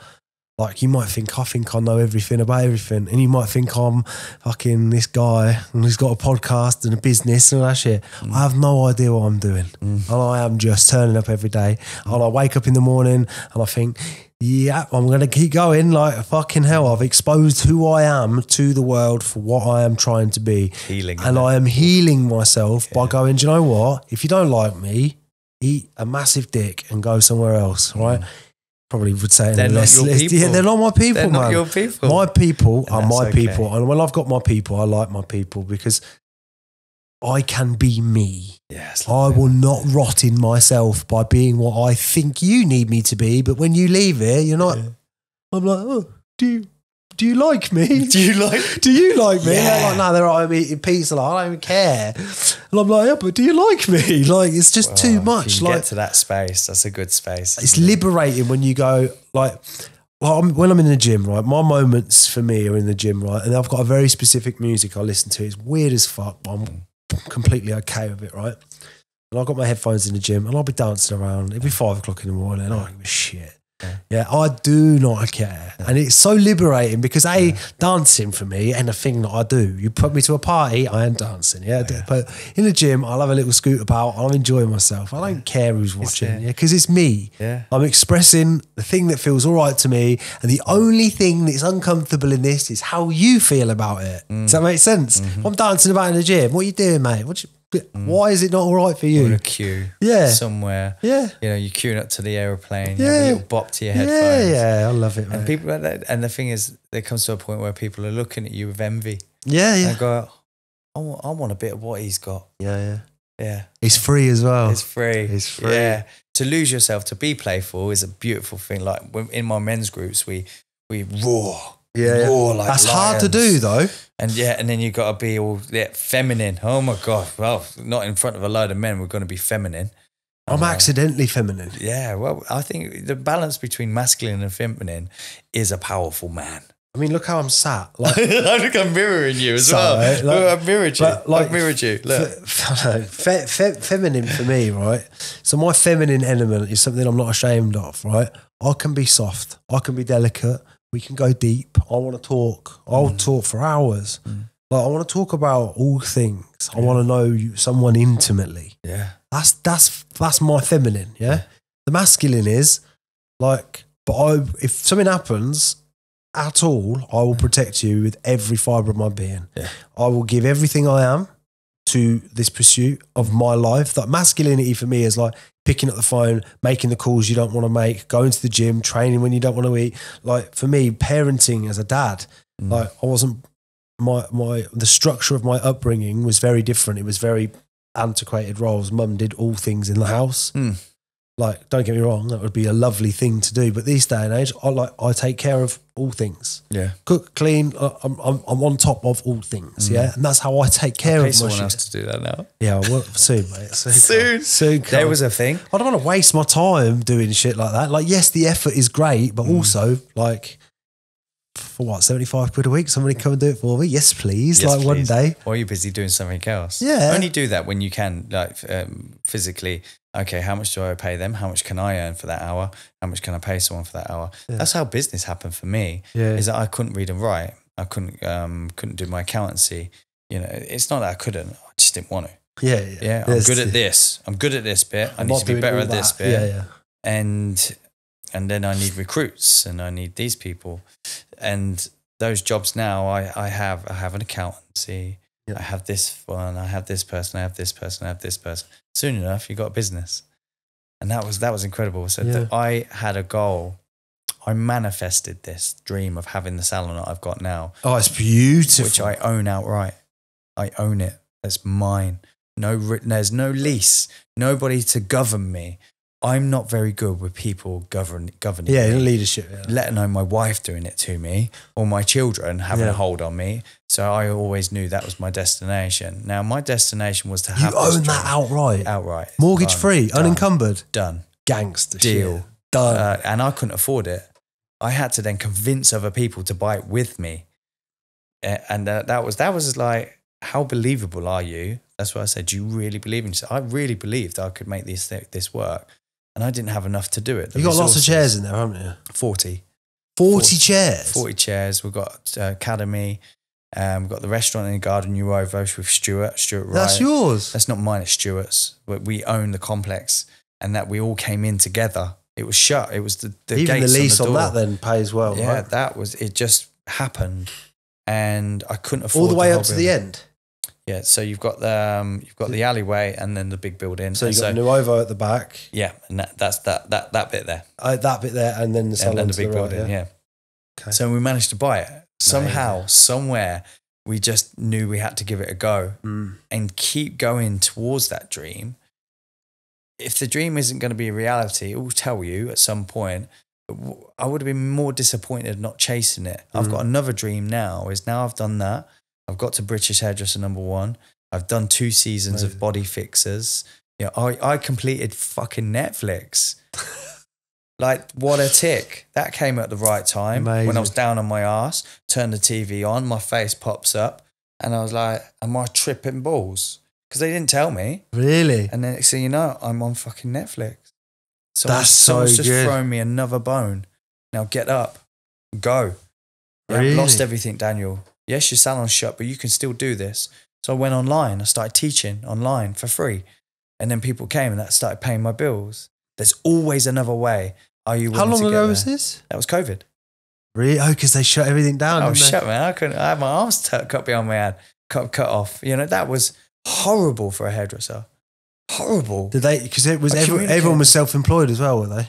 Well, no, I employ everybody. Oh, so then they. I didn't get paid. They got paid. Fuck. And then I pay tax on them. But I had to keep my team, keep everyone going. So I would check in with them, realizing that I should check in with everyone across the world. Because if I'm feeling like that, I might have something to offer you and help. Went for a massive breakup at that time, just had a baby and breaking up, separated house. Oh, it was chaos. Chaos. But you survive it. There's always brighter days. There is always going to be a better day. It has to be. And then when you get to the time where I wanted to commit suicide, yeah, you either commit suicide or you go on a path of never feeling like that again. Never going to feel like that again. What have I got to? That was too close to the bone. Yeah. So what have I fucking got to do? And I've got to do that work I've never done. And I know what it is. Isn't it funny how the underlying theme of those moments is always the healing? Yeah. Every time. Every time. It's not anything else. Like, oh, my life's a mess again. My life's a mess again. What did you do this time? How did you do that? Yeah, it can also be outside things, but there's also massive things that you're playing a part in. Yeah. Healing first. Like, if I could give any advice to an 18-year-old now, my personal opinion is have a look at who you are. While you're still young enough your mind is still formable, go and do a bit of work on yourself. Get on a fucking plane, go to Peru for a few months, go and explore, go and travel, sit with some plant medicines and figure yourself out. Then come back to the world. Yeah, responsibly. Obviously, don't but fucking go and do crazy shit. These plant medicines are becoming quite the opposite of what they should be used for now. Sure. They're getting abused. Yeah. So when we speak about plant medicines so openly, I do it in such controlled, it's really controlled. I know who's with me, who's doing it, the purpose of why I'm doing it. It's not about just getting high. It's not about, it's never been about getting high for me at all. Oh my God, it's horrendous. It's horrible. There's nothing nice about it. Why would you treat yourself to that? Mate, it was like, I joked with my shaman, right? Look, so when we go into these ceremonies, there is nothing light about it. I'm on a diet for 2 weeks. I'm doing a dieta. Like, I'm going into it properly. I'm going with an intention. I sit. Like even the pre-ceremony, sometimes I think that the blessing of the medicine goes on for so long, but that's part of the tradition. That's what changes the context. Yeah. It's not me and Barry sitting in some geezer's fucking flat that we've got off of some guy, and we're going to drink ayahuasca in his flat and hopefully heal ourselves, and then go for it like and have a Toblerone when we're finished. Do you know what I mean? It's just not like that. Nah. It's like this deeply spiritual practice with people that are way ahead of you in this world that are there to teach you. Yeah.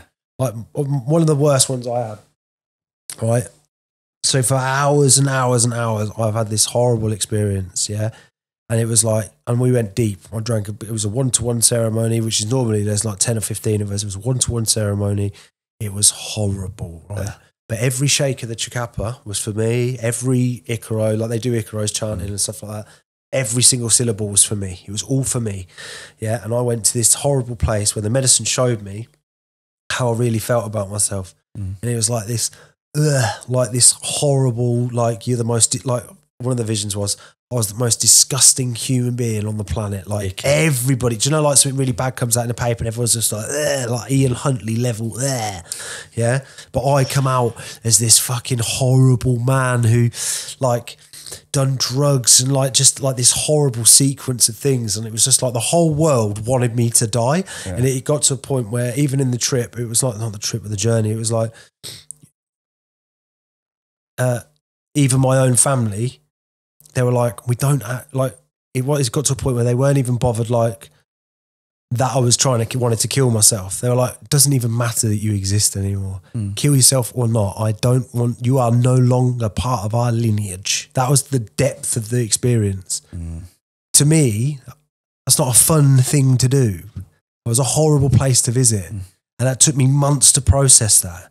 And that's really how I felt about myself. Years of conditioning, three ceremonies it took to shift that. And when it came up, I cried my eyes out. And it was just like, that was real work. That was the work. That's the work. Face how you feel about yourself. There's no other way. There are other ways of doing it, but that one has been the best one for me. Same for me. To shake that shit out of my gut. Mine was grief. Really? I met grief because when my dad died, serious grief, and it's heavy. Christmas Day, I didn't grieve. How old were you? 8. Fuck. Yeah, happy Christmas. And that moment there, I went into shock. I speak to my mum recently, and she said, "You know, you sat still, quiet. Your brother was roaring. Your brother roared the house down. We got the doctors out to your brother," and she said, He's expressing. It's fine. I'm more worried about him. He's not said a word. I just sat there and I just accepted that my brother was hurting, so I need to be there for him. And I never then realised that I hadn't grieved. I didn't go to my father's funeral. I didn't believe it. And then all years I trapped that in me. So the first thing that this plant medicine gave me was pain in my lower gut. Put me to the floor, passed out, went inwards, and my whole body looked like it was searching for what I've come here with the intention of searching. It went through my lungs, my heartbeat. I could see the connection, the connected bits in my body. And then it went there it is. And it went, whoom, brought it back up. I was like, whoa, I'm back. And then there was my dead dad's head in my lap, and it wouldn't move. And as much as I wanted to get away from it, it stayed. I went outside. I can't deal with that. I'm fucking freaking out, guys. Went back in, and there it is. Like GPS had just put it there. And the shaman said, "You have to go and do the work now." And I just sat with him, and I sobbed like a child would sob. You know that? Yeah. Yeah. Horrible. Oh my God! And I hadn't done that for so many years to get it out, and then it would, and I'll be tensing up. Oh God! And tensing up, and then I went through I just went through it, and I just remember exchanging. I miss you, and I could feel him saying it back. I could hear his voice, and I was like, "This is as fucking real as this is real." And I'm it's as real as it needs to be. Oh my God! And it weren't moving. It weren't like tripping from one thing to another. You did the work. Once that was done, and then he said, "You have to let me go." And I'm like, because I've never forgiven him or let him go. Mm-hmm. I've kept him. I'm keeping you. Like, that's the only bit of my dad I can have. It's a memory of you being alive. I don't remember you dead. You didn't die. You didn't kill yourself. You didn't leave me as an 8-year-old boy to defend to the fucking sexual beasts that were waiting for me at home. You were my only protector, and I idolized you, and you fucking left me. You fucking left me. Oh. And that, for me, and then to say I forgive you all these years later, you know, I was fucking, I was like, okay, I've got you. And then it went on to do violent things, and I was fighting demons, fighting the guy who sexually abused me, and I killed his spirit. Turns out he's fucking dead 5 days later. That shit. So That's I'm like, fucking come bends your on. head. Come on. Really? Did you? Like, fucking Really? hell. Yeah, well, you knew he was going to prison. Because this year, 41, all right, what's in my closet? Yeah, all right. I carry that with me, but that's not my energy. You can have that back now, motherfuckers. You can have that back. You sexually abused me as a child. You're done. I'm not waiting for grandma to die so I can just put you and call you out. You're still hurting people. So I dealt with that. Just fucking dealt with it. No matter what. Police have been rubbish. But grief is something that will ruin you if you don't deal with it or express it as a man. As a man, we're taught to hold on to things, to be the macho. You can't see anyone make you cry, but a real man cries. A real man does cry and bellow it out. And that's the space, right? And this is where I really respect what you're saying. And I think there's a caveat to it. Yeah, it's nuanced in the sense that bellow, cry, get it out, own it. Yeah, that is not going to be the reason you cause shit in your life. Yeah, because if you don't do the bellowing and the tears and the crying, that is going to leak out into the world with you, and you're going to cause some fucking shit. Yeah. If, like, when stuff happens, feel the feeling, man. Face it, allow it in. It's going to hurt for weeks, months. That's cool. It shall pass. It's normal. You need to feel that. When you shy away, you run away from it, you drink, you take drugs, you do whatever thing you need to do to go and get rid of that feeling. Yeah? It's never leaving. It's always there. Yeah, it's always. Go and face it, sit with it, nurture yourself, inner work, inner child work. Like the inner work, the reparenting for me is massive. If I'm flapping and I'm getting something wrong, I'll sit myself down and I'll say, listen, I'm the adult here. Yeah. Right? I understand why you're feeling this way. Yeah. Because I'd never felt safe to express as a child, like whatever I was feeling. I just never felt safe. Yeah. And now I'm like, you are the adult, and I've got you, and I've always had you, and we're cool. And I just reparent myself, and like, even if I'm being clumsy around people that I love, I'm sorry I did that. I guess I was feeling this way. I've not dealt with this bit maybe too much, and I'm working on that now. It takes guts, doesn't it? But you just have to reveal, like, look, we're not, like, because let's say for me at the moment, right, if a part of a relationship is triggering for me, yeah, all relationships are triggering. Yeah. Yeah. If I don't manifest the bravery to say exactly how I'm really feeling without blame, because first, you go, like, this isn't your fault or my fault. This is just how I'm feeling. I've never expressed these feelings before. They've just manifested in me sulking or being cross or being angry or thinking you don't love me or whatever. I just want to express this is how I'm feeling. These are the things that have happened that have made me feel like that. These aren't your fault. This is how I'm feeling. Is that all right? Yeah, that's cool. I've got you. And if that space you can find being held, where you nurture yourself and you give yourself permission to feel, what else is there? You're not carrying it around harbored on. When you're doing that work, what you're doing is opening up your heart. Yeah. You're opening up this space to allow your woman to feel that she can open her heart. Yeah. And that trust. And then you know, the penetration that gives us, like how they speak about their women in Peru. Yeah. Oh my God. And my woman, she gave birth and she went through this pain to deliver me a son. Yeah. Oh, fucking hell. I've never spoke about women. And now I've started to change my language of how I talk to my woman, how I tell her I love her without her asking me. Tell her these things that she needs to hear. You're beautiful, you're kind. Thank you for doing that laundry. Thank you for doing this. Yeah. Thank you for doing that. So much that it becomes normal. And it's almost like I have created another woman here who is she trusts me so much now. Her heart is truly open and she trusts me to penetrate. It's a unique thing to find, but like, and this is what I think the world has got wrong. We think we're just going to run around and find that. No, you may find that. You may find that initially, but if you're not healed, you're fucking creating worse shit. You're going to cause more trauma. How many people have you watched? Me particularly, I get into relationships and I make a mess, so I'm not healed. Yeah, starts with us. And that honeymoon period, that brief window of beautiful love that we all get. That you turned up with. I will do anything for you. But then the real shit comes out and it's like, I'm a twat. Because you're not your authentic self. No. If you could be your authentic self on your first date, you wouldn't have any dates, would you? Nah. So yeah, throw yourself in at the deep end, show your true authentic self. I think, I don't know if you've heard this, Gary Brecker talks about this in the sense that, I don't know if you've heard of Gary Brecker, incredible guy. And he talks about the fact that that they've measured the frequencies of people, right? And they've measured various frequencies, yeah? And we always thought love was the greatest frequency, yeah? But the highest frequency by 4,000 times is authenticity.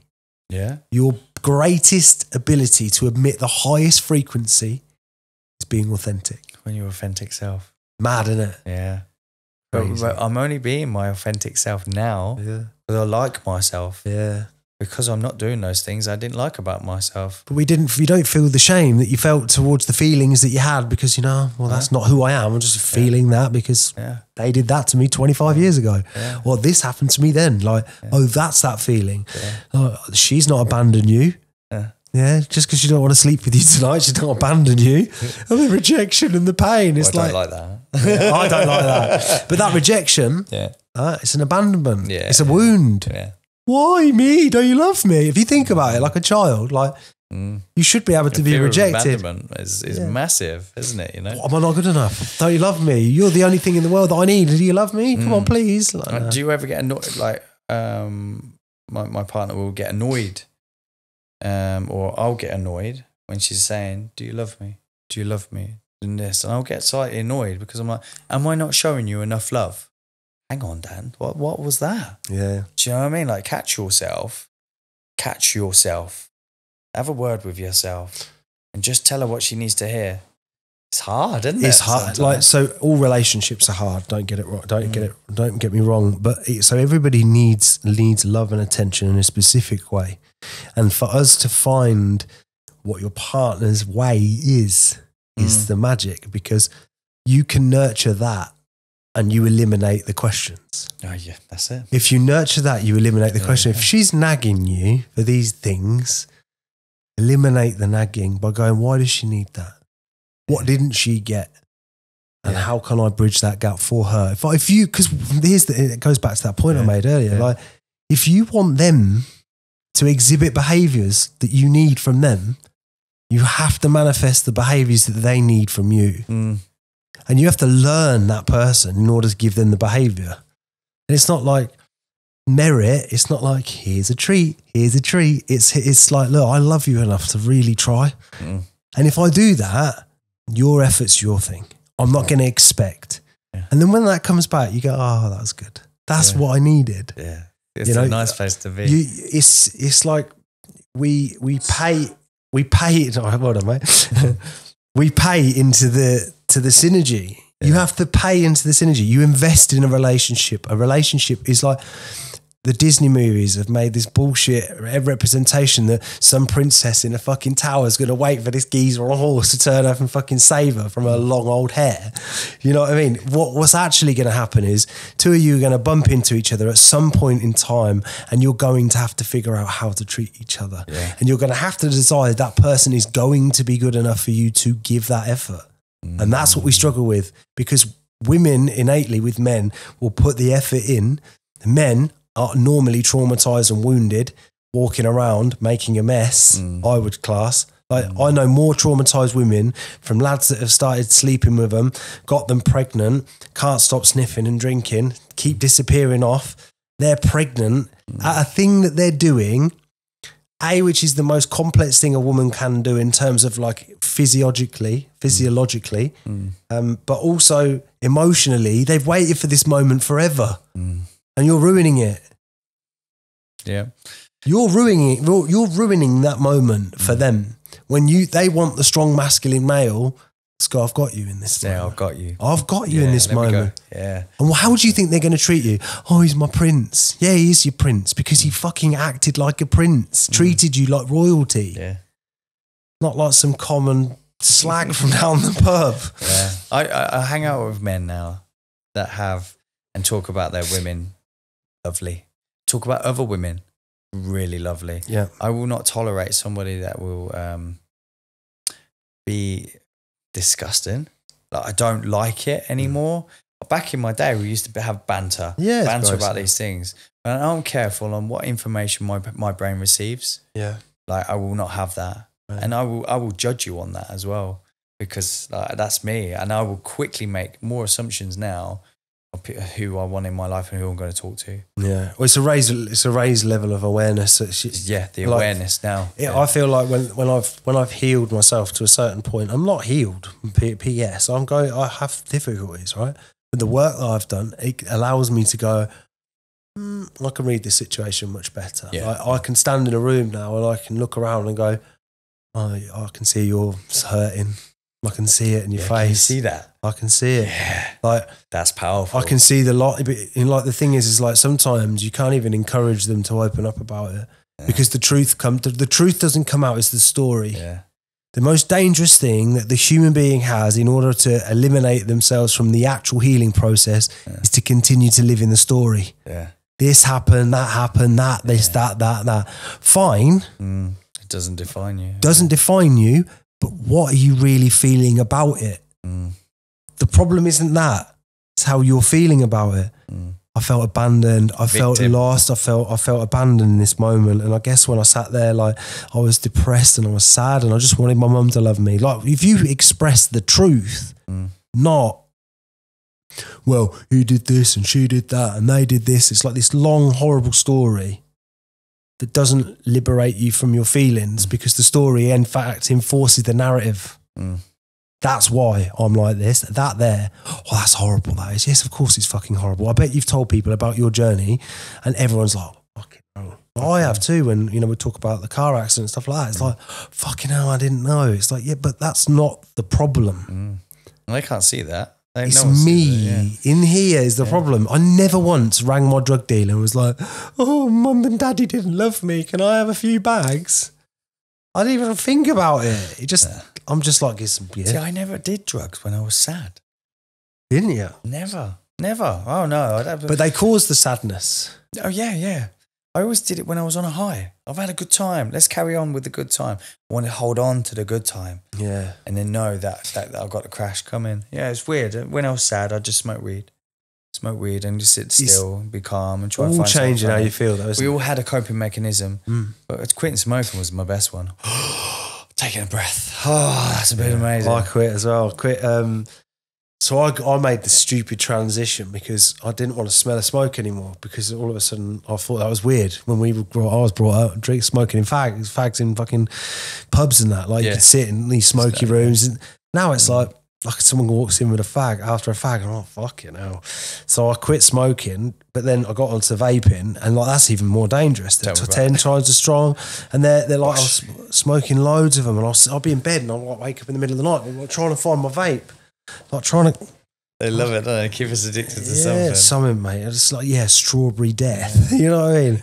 I just fucking... all of a sudden, I just stopped about 3 months ago after a mushroom ceremony. Yeah. Yeah, I did that in Bali for the first time. Mushrooms in Bali. Yeah. Not that, it's funny thing is, the most beautiful experience, but you don't go rushing back. Nah. I had a bit of a heroic dose. So I did quite a large dose and I did it via lemon tech as well. So Yeah, I had a fucking full ego death. Yeah. It was horrible. Oh, It was yeah, they were- again, another horror. Like people think, oh, I can't do acid. I can't do mushrooms. Like, mate, I've had some of the most breakthrough experiences on acid in my life. I'm a little bit on the fence. Even though I've done it and I've practiced it, I used it because I wanted to use it for that specific thing. Yeah. And I did it as a medical procedure. Yeah, surgical, yeah. There's no having fun with that. It's not enjoyable. I did that. But, you know, any of these things that are opening up parts of your brain that have gone quiet, that's what I see it as. Yeah. And they'll shake something up and activate a little kind of the neurons. Yeah, that's and it. you're alive. You're in it and you're in the present. As you say, you see colour better. You hear better. You receive things better and you're more open. But where I'm at now in my life is I know where I'm going to be. I've set my 10-year goal. There's my plan. There's my goal. My goal is to own a hotel in a hot country with a view of beautiful trees and hills and have a little lake. How do I get there? Okay, so I've got this humble home that I have, with this humble salon that I've got. They're mine, they're beautiful, and now I'm paying for that off. I could be happy where I'm at. Happy there. There's something else to bite on. I've got to go for the next level. I've got to keep evolving, keep driving, have a go. So I'm remortgaging everything. Literally everything, remortgaging. So I'm going to have the highest output at the highest time and it's like, well, if you don't do it now, you're never going to do it. Yeah. And if you didn't do it, would you hate yourself that you didn't try? So I've set a realistic goal. This time I've got more to lose. So risk is high. So I have to do my calculations. So I figured out my market research backdrop. So I'm going to franchise. I'm going to rebrand. Daniel Granger is gone. It's finished. And I'm going to call it something else and create a brand and an awareness of this model. It's called Hotel Hair. And Hotel Hair is this totally different concept of salons that are going to go like a fucking steam train through England and hopefully Europe. And then I've got some backing because I'm conviction that I've been thinking and manifesting this idea for long enough. Let's go. Are you willing to put your money where your mouth is? Yeah, I am now because I believe in it. So it's going to work. It has to work. These are the moments that you take, like, you know, I've spoken to some serious entrepreneurs and most of them have said, everything I've ever done, I've had to use somebody else's money for.